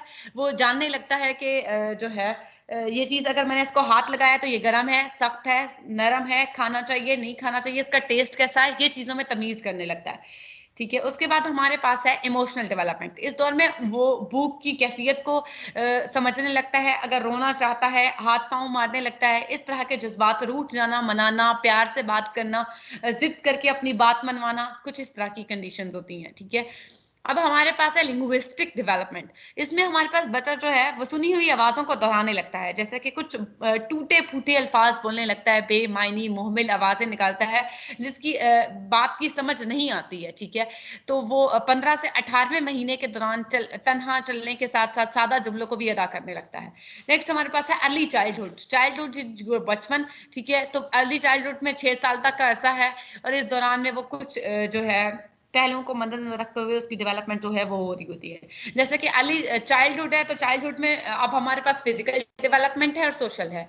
तो इन दोनों को हम देख लेते हैं। उसकी हड्डियों का साइज बढ़ने लगता है। दूध के दांत मुकम्मल होने के बाद वो ठोस ग़िज़ा के साथ कुछ और भी चाहता है। ठीक है, पाँव को इस्तेमाल करने लगता है। ये उसकी स्टेजेस जो है वो डेवलपमेंट में हो रही है। सोशल डेवलपमेंट में वो ये चाहता है कि उसकी असाब पर कुदरत थोड़ा सा इंक्रीज कर जाते हैं, अपने जिन्स को पहचानने लगता है, अपने साथियों के साथ घुल मिल जाता है। ये कुछ जो जज्बात हैं, जैसे रफाकत, हमदर्दी, मोहब्बत, ताउन, इन चीजों को समझ, इनकी सलाहियत जो है उसमें पैदा होने लगती है। मेंटल डेवलपमेंट में याद रखिए मैं अर्ली चाइल्डहुड को डिस्कस कर रही हूँ। अर्ली चाइल्डहुड में आपके पास मेंटल डेवलपमेंट है कि गुफ्तगू करने लगता है, दूसरों की बात हिचकिचाहट या शर्मीलापन जो है उसका मुजाहरा करता है, और उसका हाफजा जो है, उसकी मेमोरी की जो का अंदाजा है वो यहाँ से हम लगा सकते हैं। इमोशनल डेवलपमेंट में क्या करता है कि वो अपने जज्बात को समझने के साथ साथ प्यार, मोहब्बत, नफरत, हकारत के जज्बात को समझने लगता है। कौन उसको वैल्यू दे रहा है, कौन उसको टाइम दे रहा है, कौन उसे मोहब्बत दे रहा है, कौन प्यार से वक्त दे रहा है, ये सारी बातें जो है वो समझने लगता है। जैसे कि अब हमारे पास लिंग्विस्टिक डेवलपमेंट में क्या है कि वो उसके जो अल्फाज हैं, अल्फाज का जो जखीरा है वो उसके पास आ जाता है, और उनको जोड़कर वो जुमले की सूरत में फिक्र को अदा करने की कोशिश करता है। अपनी मादरी जबान के अलावा कौमी या दूसरी जबानों में थोड़ा थोड़ा सीखने लगता है। नेक्स्ट है हमारे पास चाइल्डहुड, बचपन।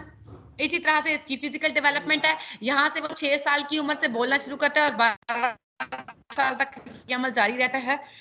इसको थोड़ा सा जल्दी मैं कंप्लीट कर लेती हूँ, मेरे पास 2 सब्जेक्ट और हैं। सोशल डेवलपमेंट में जो है वो बच्चों की माशरती जो पसंदीदा चीजें हैं उन पे थोड़ा सा फोकस करता है। वालिदैन की शफकत और मोहब्बत चाहते हैं। ठीक है, मेंटल डेवलपमेंट में बच्चा जो है इस दौर में पढ़ लिख कर हिसाब किताब करने के काबिल हो जाता है, वक्त का एहसास करता है, चीजों को वक्त पे करने की कोशिश करता है। इमोशनल डेवलपमेंट में थोड़ा सा वो दुरुस्त और गलत की पहचान करने लगता है, राइट और रॉन्ग को, ठीक है, एहसास करता है, दूसरों के जज्बात का एहतराम करता है, मालकियत नहीं समझता किसी को। लिंग्विस्टिक डेवलपमेंट में वो ये चाहता है कि अल्फाज को इस्तेमाल करने के साथ साथ दूसरों की बातों को तवज्जो से सुनता है और हकायक पेश करता है। ठीक है। नेक्स्ट हमारे पास बलोगत। बलोगत में हमारे पास क्या है कि इस दौर में वो टोटल मेल और फीमेल में जो उसकी मेच्योरिटी है वो आ जाती है, ठीक है। इसी तरह से इसकी फिजिकल डेवलपमेंट है, चेहरे के नकूश जो है वो डेवलप हो जाते हैं। अगर फीमेल है तो उसका जो वॉइस बॉक्स है, उसकी आवाज जो है, या मेल है जो उसकी आवाज भारी हो जाना। सोशल डेवलपमेंट में वो जो है किरदारों को समझने लगता है, जिस्म के तकाजों के मुताबिक खेल कूद में हिस्सा लेने लगता है, ठीक है। मेंटल डेवलपमेंट है, हाफजे पर डिपेंड करता है, उसकी मेमोरी, जुस्तजू, नई नई चीजों को जानने की कोशिश करने लगता है। इमोशनल डेवलपमेंट में हमारे पास है कि वो तनकीद करता है, ठीक है, अपनी राय कायम करता है, positive views, negative views, against बोलना, फेवर में जाना, ये चीजें यहाँ पे जो है देखता है। इसी तरह से हमारे पास है कि अफराद में नरम जबान का इस्तेमाल करने की आदत होती है, जैसे कि दूसरों को मुतासिर करने का वो जैसे एक मोटिवेशनल स्पीकर होता है, ठीक है। आप उसकी बात को वो जानता है कि वो अपनी बात आपसे कैसे मनवा सकता है। अल्फाज के जखीरे पे मतलब वो मुकम्मल अबूर है उसको अल्फाज पे, ठीक है, और महारत के साथ वो जो है अपनी इबारत को पेश कर लेता है। ये कुछ एमसीक्यूज हैं जिनको आप लोगों ने स्टडी करना है। Every system of education based on ideology of nation, ये हमारे पास एजुकेशन के हैं। जहां तक किसी का कोई क्वेश्चन है तो आप हैंड रेज कर सकते हैं, अदरवाइज हम नेक्स्ट जो है लेक्चर की तरफ मूव करते हैं।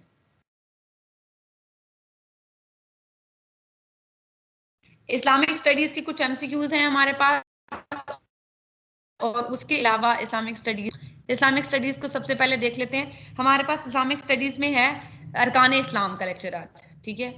विजिबल है स्क्रीन, कोई इशू तो नहीं है? अरकान इस्लाम अर्थ है ला इलाहा इल्लल्लाह मुहम्मदुर रसूलुल्लाह की शहादत देना। याद रखिए। Okay ma'am, okay. जहाँ पे हमारे पास है कि इन दोनों की शहादत देना इस्लाम में दाखिला का सबसे पहला रुकन है, ठीक है। इनकी जबान से अदायगी और उसके बाद तकाजों पर अमल करना यहाँ पर जो है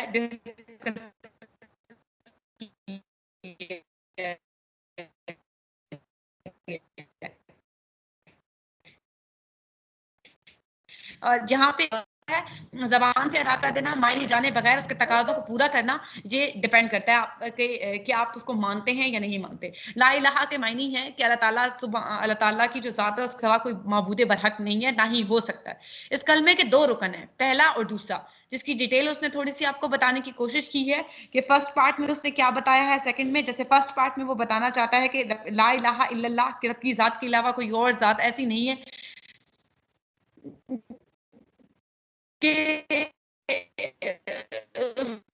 को जो है हम इबादत के लायक समझे, ठीक है।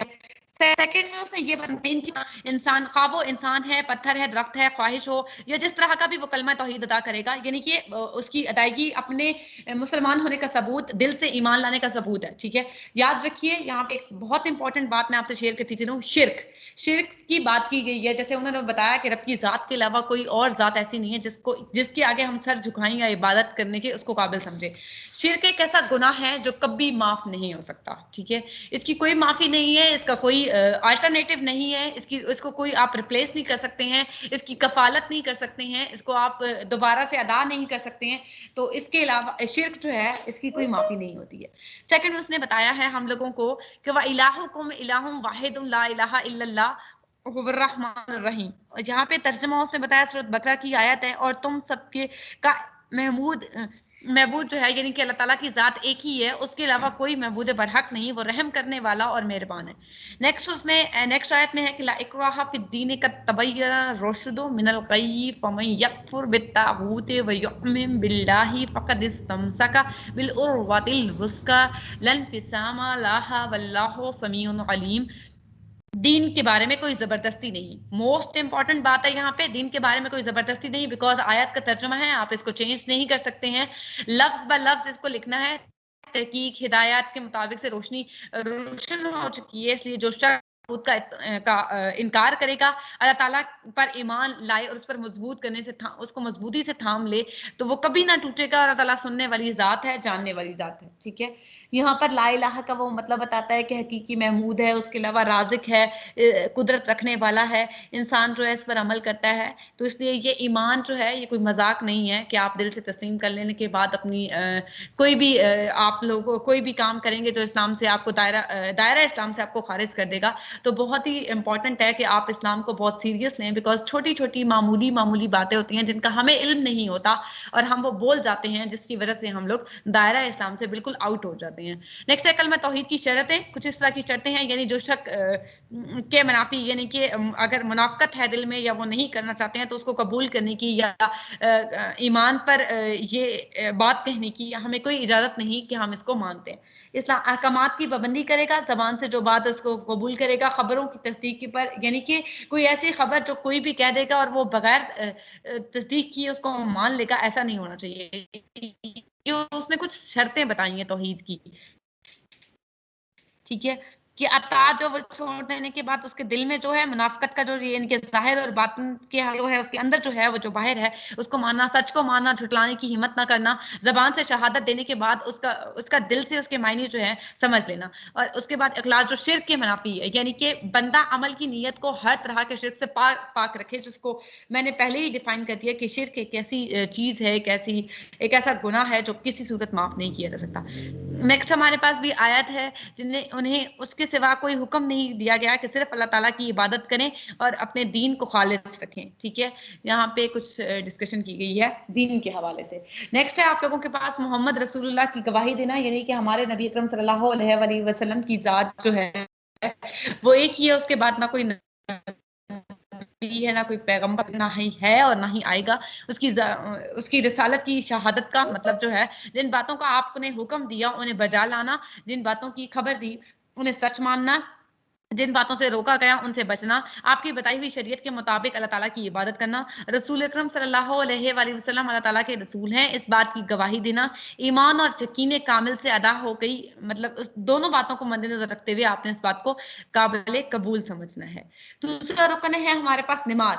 नमाज के बारे में एक बात मैं पहले बता दूं इसको स्टार्ट करने से पहले कि नमाज का कब्र में पहला सवाल है आपके अमाल। याद रखिए कि आपके जो दुनिया में अमाल हैं, आपके करामन कातिबीन जो आपके राइट और लेफ्ट शोल्डर्स पे बैठे हुए फरिश्ते हैं, करामन कातिबीन जिन्हें कहा जाता है, वो मुसलसल लिख रहे हैं, लफ्ज ब लफ्ज लिख रहे हैं आपके नेक अमाल को भी, आपके झूठ या आपके गीबत को भी। तो ये झूठ या गीबत या किसी की पीठ पीछे कोई बात कर देने से आपको अंदाजा तक नहीं है कि आपकी कितनी ज़ाया हो जाती है। इसको आप जहन में रखा करें कि गीबत जो है उसे बचा करें।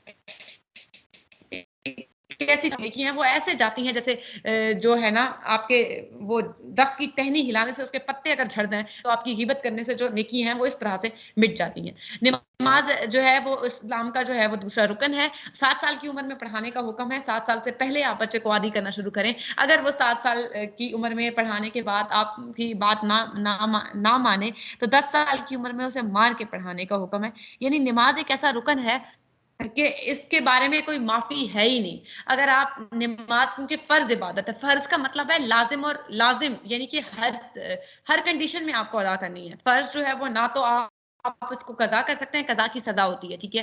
फर्ज के लिए इसलिए कहा गया है कि फर्ज जो है, फर्ज नमाज आप पर, क्योंकि 500 नमाजें थी, वो मिराज सफर पर गए, जब वाकया मिराज पेश आया तो आप गए, 7 आसमानों की जब सैर की, जब तशरीफ ले गए तो हर आसमान पर जब वो गए तो नमाज का हुक्म हुआ और वापस आए तो उनसे फरिश्तों ने अर्ज किया कि ये बहुत ज्यादा है, आपकी उम्मत जो है वो बर वक्त अदा नहीं कर पाएगी, तो आप कम कर लाइए। करती उसकी तादाद जो है वो 5 हो गई। वो सिर्फ इस वजह से हो गई कि आप बाआसानी अदा कर सकें। नमाज एक ऐसी फर्ज इबादत है कि अगर आप नहीं अदा कर सकते खड़े होकर तो आपने बैठ कर अदा करनी है। अगर आप बैठ कर अदा नहीं कर सकते तो आपको जो है इशारों से अदा करनी है। अगर आप इशारों से नहीं कर सकते तो आपको लेट कर अदा करनी है। यानी किसी भी कंडीशन में वो माफ तो बिल्कुल है ही नहीं। आप जिस भी हाल में हैं आपको नमाज अदा करनी है। उसके लिए वजू है, वजू के लिए भी अलग से अहकामात हैं, अलग से हुक्म है, अलग से फजीलत है। अगर आप वजू नहीं कर सकते, आप बीमार हैं या पानी आपके पास नहीं मौजूद, पानी का हुक्म है कि अगर आपके पास पानी नहीं है तो तयम्मुम का हुक्म है, ठीक है। तो ये थोड़ी सी डिटेल थी जो मैंने आपको बता दी, जो कि बहुत इंपॉर्टेंट है। नमाज का रुकन, नमाज का जो है बहुत ज्यादा दूसरा रुकन है और इसका बहुत ज्यादा दर्जा है। नमाज के साथ साथ ज़कात का भी कुरान मजीद में जहां जहां नमाज का हुक्म है साथ ही साथ ज़कात का हुक्म दिया गया है। नमाज की तारीफ अस्सलात यानी दुआ को कहते हैं। इसके मायने जो है बताया गया, इस्लाम की 5 बुनियादी चीजों पर बुनियाद जो है वो रखी गई। इस बात की गवाही देना कि अल्लाह ताला के सिवा कोई माबूद बरहक नहीं, मोहम्मद सल्लल्लाहु अलैहि वसल्लम अल्लाह ताला के रसूल हैं। नमाज कायम करना, ज़कात अदा करना, बैतुल्लाह का तवाफ करना, जिंदगी में एक बार अगर आप इस्तात रखते हैं तो आप हर बार करिए। अल्लाह ताला हर एक इंसान को ये नसीब फरमाए। आप कोशिश करें कि आप जरूर जाएं, अगर आप नहीं कर सकते तो जिंदगी में एक बार करने का हुक्म है। और रमजान के रोजे रखना। यहाँ पर मेरा आपसे सवाल है, बैतुल्लाह के तवाफ से मुझे याद आया कि आपसे मेरा इस्लामियात का क्वेश्चन है कि हजूर अकरम सल्लल्लाहु अलैहि वसल्लम ने अपनी जिंदगी में कितने हज और कितने उम्रे अदा किए। लेक्चर के लास्ट में आप बता सकते हैं या आप हैंड रेस कर सकते हैं, उसके बाद मैं पूछ लूंगी आपसे। उमर बिन खताब से रवायत है कि इस्लाम ये है कि तुम इस बात की गवाही दो कि अल्लाह ताला के सिवा कोई माबूद नहीं, मोहम्मद सल्लल्लाहु अलैहि वसल्लम उसके रसूल हैं, नमाज कायम करो, ज़कात वक्त पर दो, नमाज रमजान के रोजे रखो, इस्तिताअत रखते हो तो हज करो। नमाज छोड़ने वालों के लिए वईदें हैं, नमाज की शर्तें मुसलमान होना, साहिब अकल होना और मेचोरिटी की तरफ जाना, सने बुलूगत को पहुंचना, नमाज का वक्त होना, नियत करना, किबला रुख होना। और सत्र औरत के लिए हुक्म है कि वो जो है क्योंकि जाहिर है औरत का मतलब जो है वो निसा यानी सूरत निसा से भी है ये, और निसा का मतलब होता है पर्दा, ठीक है। तो पर्दे का हुक्म है। बताया गया है कि औरत का ये कौन कौन सी चीजें जो है वो मखसूस कर दी गई हैं कि वहां पे उसका पर्दा या किस अंदाज से बैठकर, किस अंदाज से खड़े होकर उसने नमाज अदा करनी है, दुपट्टा किस तरह से ओढ़ना है, चादर को किस तरह से, सतर से की मदद से बालों को छुपाना है, ये सारी बातें डिफाइन की गई हैं। मर्द के लिए भी अलग से हुक्म दिया गया है कि उसके जो पांचे हैं वो किस टखनों से ऊपर या नीचे होने चाहिए, या वो नमाज अदा करते वक्त अपने हाथ जो है वो कमर बैली से ऊपर बांधे या नीचे सीने पर रखकर बांधे, कुछ इस तरह से उन्होंने डिफाइन किया हुआ इन सारी बातों को। नमाज के औकात बताए गए हैं। असर का वक्त है जो कि आप लोगों को बहुत अच्छे से पता है, फजर का, जोहर का, असर का, मगरिब का, इशा का वक्त है। उसके बाद नमाज की रखते हैं, जोहर की, असर की, फर्ज दो के लोगों साथ क्वेश्चंस हैं, मैंने माइक ऑन कर दिए। मोस्ट पिया वेलकम, जरूर आप बोल पूछिए। सकते हैं।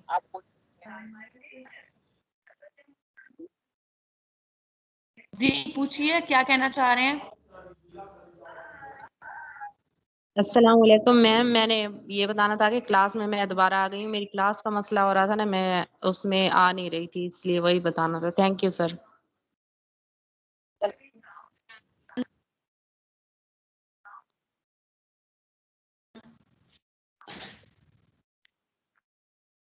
चले नेक्स्ट क्वेश्चन जिसका भी है वो लेक्चर के लास्ट पे ले ले। आपसे जो क्वेश्चन किया है इस्लामियात का वो मैं लेक्चर के लास्ट पे आप लोगों से पूछ लूंगी। ये नमाजों की तादाद, उसके अलावा नमाजों के फर्ज यानी कि उसकी किस तरह से उसको अदा करना है, रकू, रकू के बाद जो उसकी तरतीब है नमाज के वाजिबात, ठीक है। तीसरे रुकन की तरफ बढ़ते हैं, वो है ज़कात। ज़कात का जो है हमारा तीसरा रुकन है। तीसरे रुकन के बाद ज़कात जो है वो इस बारे में बताई गई है कि ज़कात जो है वो अरबी ज़बान का लफ्ज़ है जिसके मायने उसने डिफाइन कर दी है, पाकी या नेकी के मायनों में भी आ जाता है जो चीज निकाली जाए। यानी कि आप यूं समझ ले, ज़कात वो चीज है जब आप अपने माल में से कुछ दूसरों को, गरीब या उसके मुस्तहिक लोगों तक पहुंचा देते हैं, आप अपने माल को पाक कर लेते हैं, ठीक है, उस मायने में आ जाता है, ठीक है। ज़कात निकालने वाला मग़फ़िरत पा जाएगा और गुनाहों से माफ हो जाएगा। शरीयत की इस्तिलाह में ज़कात एक ऐसा खास माल है, एक ऐसा खास वक्त है में अदा करना, जैसे वाजिब हक होता है उसको अदा करना वक्त पर जरूरी होता है। ज़कात का हुक्म है कि किस तरह से दिया गया है, और इसके गुनाह का भी बताया गया है कि अगर ज़कात आप वक्त पर अदा नहीं करते तो आपका माल जो है वो बिल्कुल भी पाक नहीं होता, और उसके लिए बाकायदा से कुरान मजीद में हुक्म है। किन लोगों पर ज़कात फ़र्ज है, उसकी तादाद, यानी कि पहली किस्म जो है वो 5 किस्मों के मालों में ज़कात फ़र्ज है। सोना और चांदी, उसने डिफाइन कर दिया है कि सोना और चांदी जो है वो 7.5 तोले सोना होना चाहिए उसकी वाजिब, और 52.5 तोले जो है चांदी का नसाब जो है वो बताया गया। दिरहम की उसने तादाद बताई है, चांदी का नसाब उसने बता दिया है। ऊँटों की तादाद है, अगर आपके पास ऊँट हैं या आपके पास बकरियां हैं, भेड़ें हैं, सबको उसने डिफाइन किया है कि किस तरह से आपने किस चीज़ पे कैसे कैसे जो ज़कात है वो अदा करनी है, जिसकी दलील जो है वो दी गई है। सोना चांदी हर चीज़ का जो नसाब है उसकी एक स्पेसिफिक अमाउंट है जो कि आपने अदा करनी है, ठीक है। अगर आपके पास जानवर हैं, ये 4 पाए हैं, 4 पाए वाले जानवर हैं, तो उस पे आपने किस तरह से ज़कात जो है वो अदा करनी है। हर चीज हर चरने वाले जो वाली जो चीज है, ऊंट या सदका है, उसका ज़कात अदा आपने करना है, ठीक है। अगर आप बकरियों के मालिक हैं, इस तरह से इन्होंने बताया है। ये आपके पास मिकदार नसाब है, जिन्स है और वाजिब मिकदार है, यानी कि ऊंट जो है उस पर कितनी आपने ज़कात देनी है। अगर आपके पास अमाउंट जो है वो इतनी होनी चाहिए, या आपके पास गाय है, बकरी है, भेड़ है, ठीक है। फुकरा वो होते हैं वो लोग जिनके पास जिंदगी गुजारने के लिए कोई सामान ना हो और वो नाकाम जिंदगी गुजार रहे हो, तो उनको ज़कात किस तरह से अदा करनी है। मसाकीन से मुराद वो लोग हैं जिन्होंने ज़रूरियात का आधा सामान या उससे ज्यादा ज्यादा मयसर हो और उसके अलावा वो फुकरा से ज्यादा बेहतर जिंदगी गुजार रहे हों। ज़कात के रुकन में से कारकुन से मुराद ये है वो लोग जो हाकिम वक्त और हुक्म से ज़कात जो है वो लेते हैं, उन्हें दी जाती है। उसके अलावा उसकी दो किस्में, गैर मुस्लिम और मुसलमान, किस तरह से उसको आइडेंटिफाई किया जाता है और उनको फायदा या नुकसान की सूरत में उसके शर से बचाया जा सकता है। और उन्हें जो है मुसलमान को उस वक्त दिया जाएगा जब उसके इस्लाम के जो पुख्ता होने का सबूत है वो मिल जाएगा। इसी तरह से दूसरों के इस्लाम को कबूल करने के बाद उम्मीद हो कि उसको या कोई और वजह हो, कोई और मजहब हो, तभी आप उसको आइडेंटिफाई करने के बाद। गुलाम है, उससे मुराद के मकाते गुलाम है जिसके पास अदायगी के लिए कोई माल ना हो, चुनाचा वो इतना माल उसको दिया जाए कि उसके जरिए वो गुलामी से रिहा हो जाए, आजादी पा जाए। कर्जदार भी उसने किस्में बताई हैं कि कर्ज आप कैसे दे सकते हैं। अल्लाह की राह में अगर आपने कुछ देना है, ज़कात को मद्देनजर रखते हुए, मुसाफिर है उसको कैसे देना है, ये आपने देख लिए। चौथा रुकन है हमारे पास एमसीक्यूज, इससे इंपॉर्टेंट इसमें दिए गए हैं, वो आप लोगों ने खुद स्टडी करने हैं। रमजान के रोजे, सोम जो है या सयाम जो है वो रोजे को कहते हैं। शरीयत की इस्तिलाह से मुराद सुबह सादिक के से लेकर गुरूब आफ्ताब तक रोजा तोड़ने वाली चीजों से रोके रखना, ठीक है, अपने आप को। रोजा एक ऐसा रुकन है आपके पास जिसका अजर जो है, रोजा मेरे लिए है और इसका अजर मैं दूंगा, यानी कि इसकी नेकी का अंदाजा आप लगा ही नहीं सकते। माह रमजान एक अजीम महीना है जिसमें जो मुसलमानों को खुश नसीबी से जो है नसीब होता है। इसकी फजीलत और हिकमत कुछ इस तरह से बताई गई है कि बहुत खूबसूरत महीना है, बहुत अफजल महीना है, जिसकी रात की जो इबादतें हैं, यानी ताक रात की जो इबादतें हैं, उनकी फजीलत जो है वो बयान की गई है। अजर अजीम या रज़ा इलाही हासिल होता है, उनका अपने खालिक से जो रिश्ता है उसकी मजबूती हो जाती है, आपके गुनाहों को वो धो देता है और इसकी इबादत जो है बहुत ज्यादा फजीलत की हामिल है। रोजेदार के लिए दो खुशियां हैं, एक खुशी उस वक्त रोजा खोलते वक्त, दूसरी खुशी अल्लाह ताला से मुलाकात के वक्त उसके मुंह से जो बू रोजा रखने के जो आती है, मुश्क आती है, उसको खुशबू कहते हैं, बहुत ज्यादा पसंदीदा होती है। इमाम बुखारी एक बुक है या उसमें रिवायत है, अल्फाज मुस्लिम के हैं कि रोजादार की दुआ कबूल की जाती है। नबी अकरम सल्लल्लाहु अलैहि वसल्लम का इरशाद है कि अफ्तार के वक्त रोजेदार की दुआ रद्द नहीं होती, इसलिए जब आप रोजा अफ्तार करें, उसकी खुशी का मकाम है, तो आप रोजे की दुआ पढ़ने के बाद जो है दिल से जो है वो दुआ मांगे। अफ्तार के वक्त रोजेदार की दुआ जो है वो रद्द नहीं होती। इसी तरह से रोजा सिर्फ ये रख लेने का नाम नहीं है कि आप जस्ट अपने आप को सुबह सादिक से लेकर शाम तक बगैर खाने पीने को खुद से रोके रखें, आप जबान से दूसरों को तकलीफ दें, आपकी जबान दूसरों को या गालियां दें, ठीक है, गीबत करें, दूसरों का गिला करें। उसके अलावा आपकी आंख जो है वो गलत काम जो है वो देखे, या गलत टीवी या ये ड्रामाज वगैरह इनकी तरफ जाए, या आप लोग रोजे में ये तमाम, आंख का रोजा है कि वो पाकीज़गी की तरफ देखे, हया की नजर हो उसमें।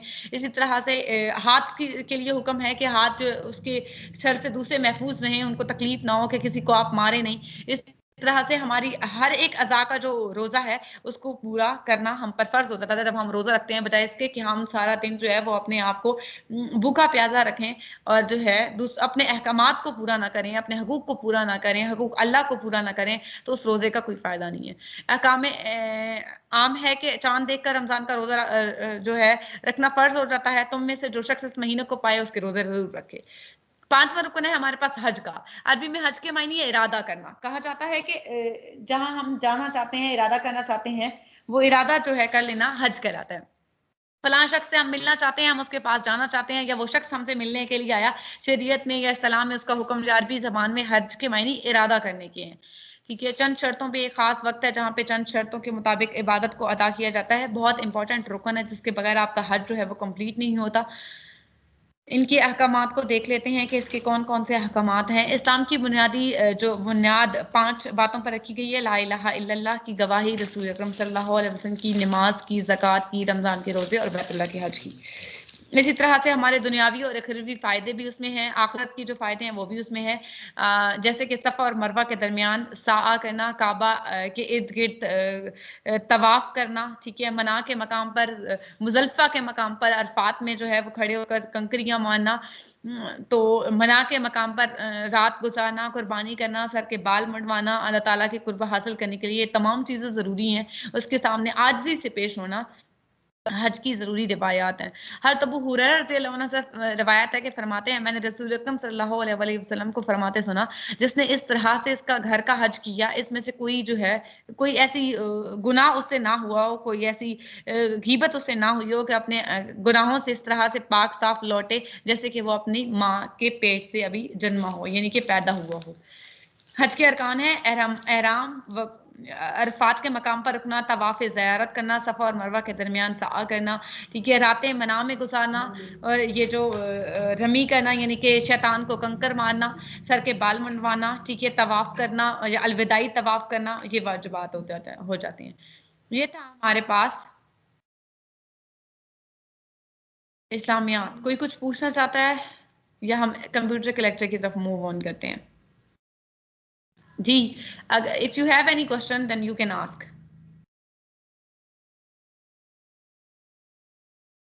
चलें, आप लेक्चर के लास्ट पे भी पूछ सकते हैं, आप हैंड रेज कर लें, लेक्चर के लास्ट पे आपसे पूछ लिया जाएगा। कल कंप्यूटर के बेसिक्स पे बात हुई थी कि इलेक्ट्रॉनिक डिवाइस है और कौन कौन सी डिवाइसेस जो हैं इसमें जो हैं होती हैं, किस तरह से काम करती हैं। आज हम देखेंगे डिवाइसेस। डिवाइसेस होती क्या हैं, कैसे काम करती हैं। हमने सबसे पहले ये देखना है कि एक्चुअली डिवाइस है क्या, ठीक है, इसको कैसे यूज किया जाता है, इसकी हेल्प से हम कैसे ऑपरेट कर सकते हैं, कहाँ से ये आती हैं, कैसे इंफॉर्मेशन लेती हैं और कहाँ पे ये काम करती हैं, किन से मिलकर, डिवाइसेस से मिलकर जो कंप्यूटर है काम करेगा, ठीक है। तो सबसे पहले हमारे पास है कि व्हाट आर डिवाइसेस। एक ऐसा कंपोनेंट है जो अटैच हो जाए कंप्यूटर से जिससे हम डाटा एंटर कर सकें और डिजायरेबल रिजल्ट ले सकें, वो हमारे पास क्या है, डिवाइस है।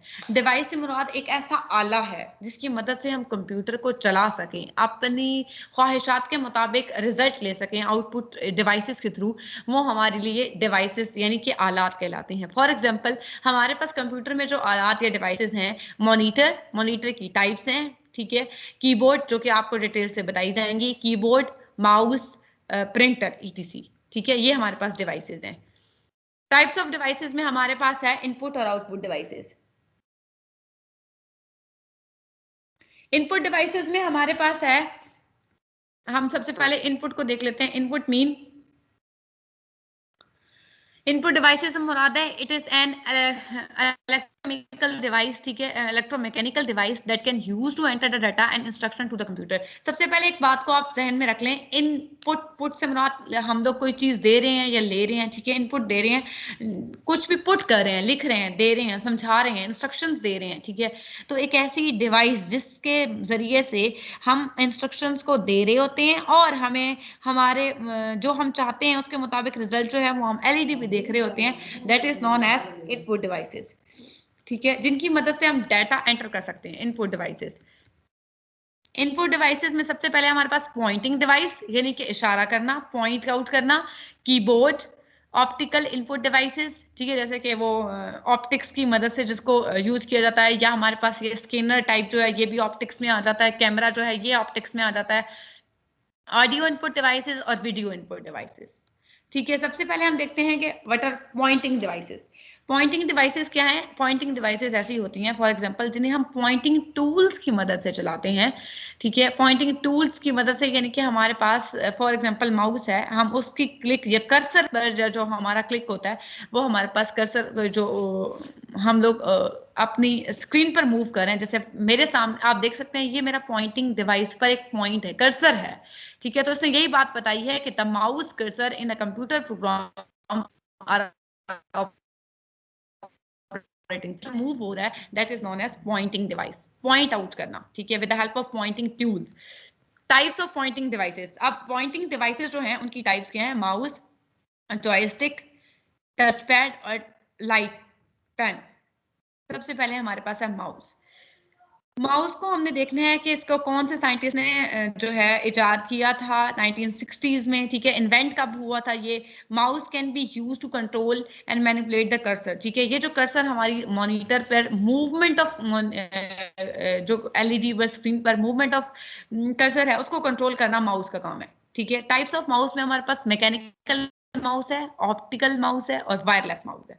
याद रखिए आपको मैकेनिकल माउस, ऑप्टिकल माउस और वायरलेस माउस में क्या डिफरेंस है। ऑप्टिकल माउस ऐसा माउस होता है जिसमें लाइट्स होती हैं, लाइट ब्लू कलर की और रेड कलर की उसमें ऑन हो रही होती हैं, ठीक है। उसमें एक रोटेटर होता है, ठीक है। एक सर्कल सा होता है जो बॉल की सूरत में होता है, उसको हम रोटेट कर सकते हैं, ठीक है। हम अपर एरो या लोअर एरो की मदद से नहीं, बल्कि उस रोटेटर की मदद से हम अपनी स्क्रीन को अप एंड डाउन कर। वायरलेस में विदाउट वायर पे जो है हमारे पास माउस काम करता है।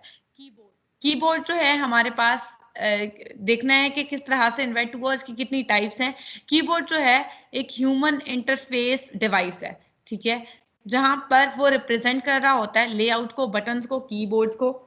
देखिए आप अपने कीबोर्ड पे नजर दौड़ाएं जरा, आपके पास अल्फाबेटिकल लेटर्स भी हैं, आपके पास फंक्शनल कीज भी हैं, आपके पास ये आपका अलजेब्रिक यानी कि मैथमेटिकल कीज, ठीक है, ये भी आपके पास हैं, जिनकी मदद से आप मैथ करते हैं या काउंटिंग कर सकते हैं। न्यूमेरिक कीज इन्हें बोला जाता है, ठीक है। These keys are known as numeric keys. Alphabetical keys को अल्फाबेटिकल कीज कहा जाता है, और ये आपके पास जो F1, F2, F3 हैं कीबोर्ड पर, that is known as functional keys, ठीक है। तो ये हमारे पास फंक्शनल कीज होती हैं। कीबोर्ड के बारे में मैंने बताया कि इसके फीचर्स क्या होते हैं। टाइप कीबोर्ड कीज होती हैं स्पेसिफिक फॉर द, अब ये जो हमारे फंक्शनल कीज हैं ये स्पेशल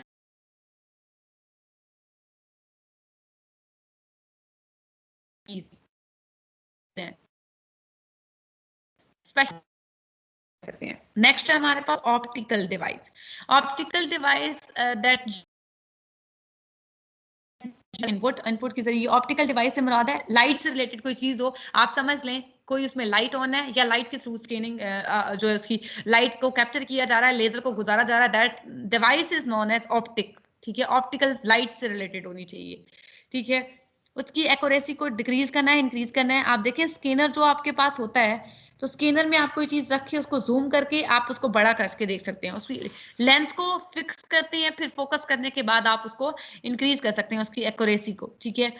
तो हम लोग इनपुट डिवाइस के जरिए ये कर सकते हैं। और दूसरा है बार कोड रीडर। बार कोड रीडर क्या होता है, जैसे आप कोई भी चीज बाजार से खरीदते हैं, आपने देखा होगा मेडिकेम या आपके पास ये टूथपेस्ट आप खरीदते हैं, इसका जो बॉक्स होता है उसके उस पे बार्स लगी हुई, बार से मतलब वो लाइनें सी लगी होती हैं, वो बार को उस टूथपेस्ट को पकड़ने के बाद वो जो लाइंस उस पर लगी हैं उसको बार कोड रीडर के सामने करते हैं, तो वो उसको स्कैन करता है के थ्रू, लेजर वो बता देता है। That device is known as bar code reader. तो ये भी एक ऑप्टिकल डिवाइस है हमारे पास, ठीक है, बार code reader. Audio input devices क्या होती हैं? ऑडियो इनपुट डिवाइसेस रिकॉर्ड है, एक साउंड सिस्टम को कंट्रोल करती हैं। ऑडियो बिकॉज आवाज से रिलेटेड है, तो वो उसको कंट्रोल कर रही होती हैं। डिजिटल यानी कि हमारे पास लाइट का फंक्शन है, उसको कंट्रोल कर रही होती हैं। Types of audio input devices में है वॉइस रिकॉग्निशन, माइक्रोफोन और म्यूजिक इंस्ट्रक्शंस, ठीक है, उसको कंट्रोल करिए। आपका वॉल्यूम है उसको कंट्रोल किया जा सकता है, ठीक है। अब नेक्स्ट हमारे पास है कि video input device. Video input device में क्या है कि video input devices are used to enter the full motions video recorded into the computer, ठीक है। वीडियो इनपुट डिवाइसेस के थ्रू आप लोग जो वीडियो है उसको कंट्रोल कर सकते हैं, उसको जूम कर सकते हैं, उसकी डेकोरेशन कर सकते हैं, उस पर सॉन्ग्स को कंटिन्यू कर सकते हैं, ठीक है। आप जो मूवी बनाते हैं उस पर थोड़ी डिजाइनिंग करना, उस पर फ्रेम को इनहार्ट करना, ये सारे जो है आपके पास वीडियो इनपुट डिवाइसेस में आ जाती हैं, ठीक है। नेक्स्ट हम देखते हैं कि आउटपुट डिवाइसेस क्या होती है। मॉनिटर, प्रिंटर, ऑडियो और प्रोजेक्टर, ठीक है। तो सबसे पहले देखिए हम प्रिंटर क्या है कि प्रिंटर को देखना है कि कौन से साइंटिस्ट ने इसको इन्वेंट किया था, किस तरह से ये काम कर रहा है, कितने टाइप्स का होता है।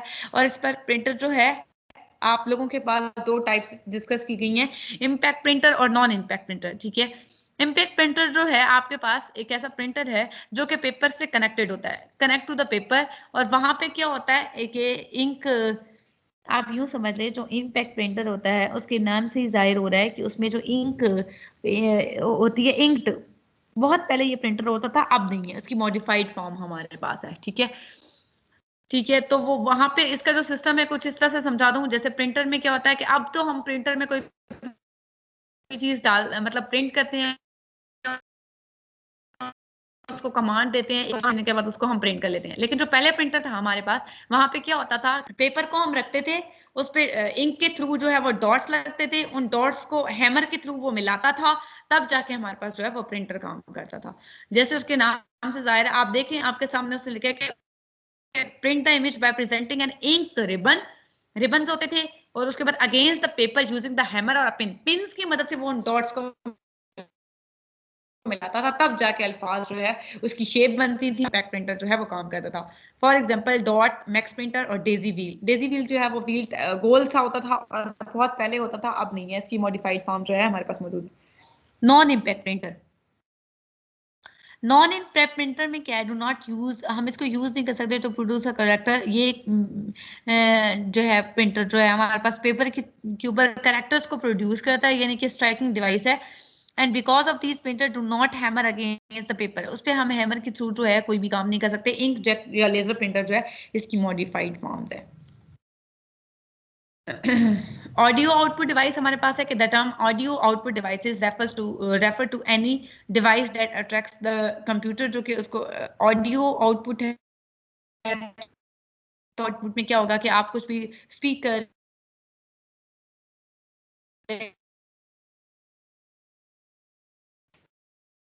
कोई भी या आप लोग यूज कर रहे हैं, साउंड कार्ड्स होते हैं, उसको सेंट्रल प्रोसेसिंग यूनिट सीपीयू में जो है वो फिक्स किया जाता है और फिर जो है उसको यूज किया जाता है। प्रोजेक्टर जो है वो चार्ल्स ने इन्वेंट किया था। उसके अलावा प्रोजेक्टर पे इमेज जो है वो बनाई जाती है। प्रोजेक्टर को आम रूटीन में आपने देखा होगा, जब कोई भी हम लोग काम जो है वो प्रोजेक्टर पे करते हैं तो ये आपके सामने स्क्रीन पे प्रोजेक्टर दिखाया हुआ है, जहाँ पे ब्लू कलर की लाइट है, ये लेंस यहाँ पे फिक्स होता है। अक्सर इस लेंस को रोटेट करके उतारने के बाद और लेंस भी फिक्स किया जा सकता है। इसकी जो लाइट है वो लाइट हम बाकी रूम की जो लाइट है वो ऑफ कर देने के बाद वॉल पर इसकी जो लाइट लेंस है वो फोकस करते हैं ऑन करने के बाद, तो हमें जो प्रेजेंटेशन है या जो भी हमारा प्रोजेक्ट वर्क है हमें इसके लेंस, ठीक है।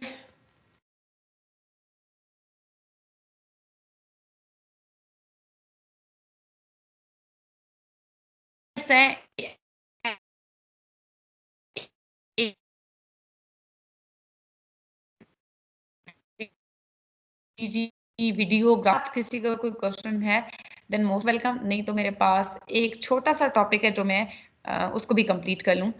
वो है मेरे पास इस्लामिक वर्ल्ड वोकेबुलरी, ठीक है। यहाँ पे हमारे पास ये इस्लामिक अल्फाज हैं और उनकी इंग्लिश है, जैसे कि जायनमाज, उसको क्या बोलते हैं इंग्लिश में, ठीक है। प्रेयर मैट, तस्बीह है, कलमा पढ़ना, नियत का इरादा, योर इंटेंशंस, ठीक है। इंटेंटेड, रोजा रखना है, फास्ट। ये हमारे पास कुछ इस्लामिक वोकेबुलरी जो थी, इसको मैंने अलग से पीडीएफ में कन्वर्ट कर दिया है। ये कुछ इंपॉर्टेंट जो है वर्ड हैं जो आपको पता होने चाहिए, ठीक है। ये इस्लामियात से रिलेटेड है,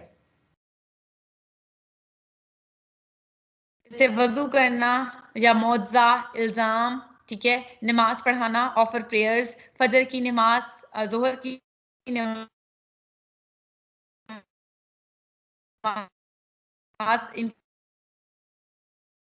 ऊपर अदा करना, ऑप्शनल प्रेयर, ठीक है।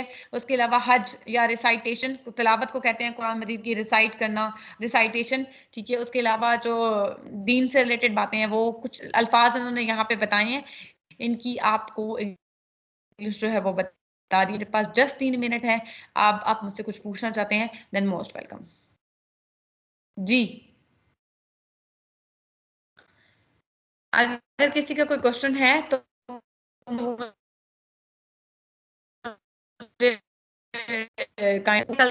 से कुछ समझ नहीं आया, कुछ पूछना चाह रहे हैं, then I am here to with you. और सेकंड मैंने जी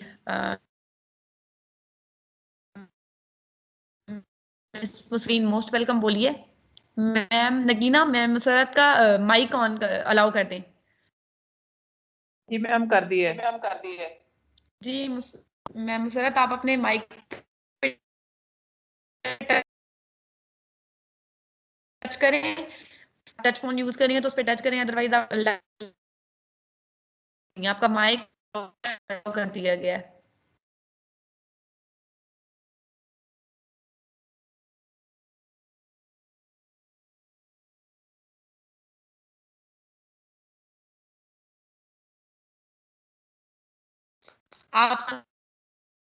आप आपसे जो मेरा क्वेश्चन था उसका आंसर एनीवन आप में से कोई भी देना चाहे।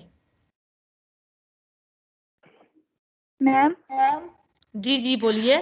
पानी तरह के रसूल पाक सल्लल्लाहु अलैहि वसल्लम ने एक बार हज किया और 4 बार उम्रा अदा किया।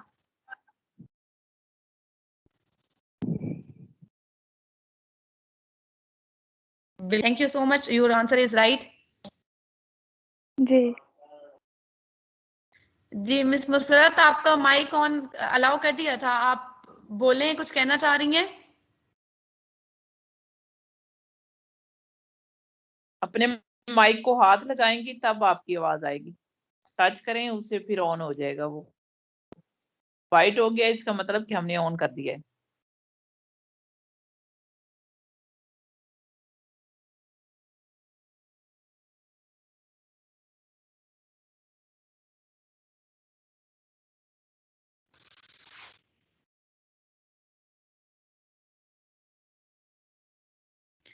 Any question?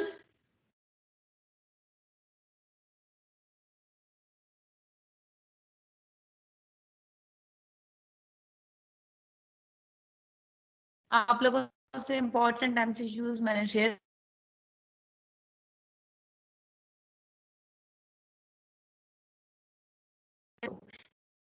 क्लास होगा, तो आप लोगों ने अपने एमसीक्यूज को सीरियस लेना है, उनको अच्छे से स्टडी करना है। आपको मैं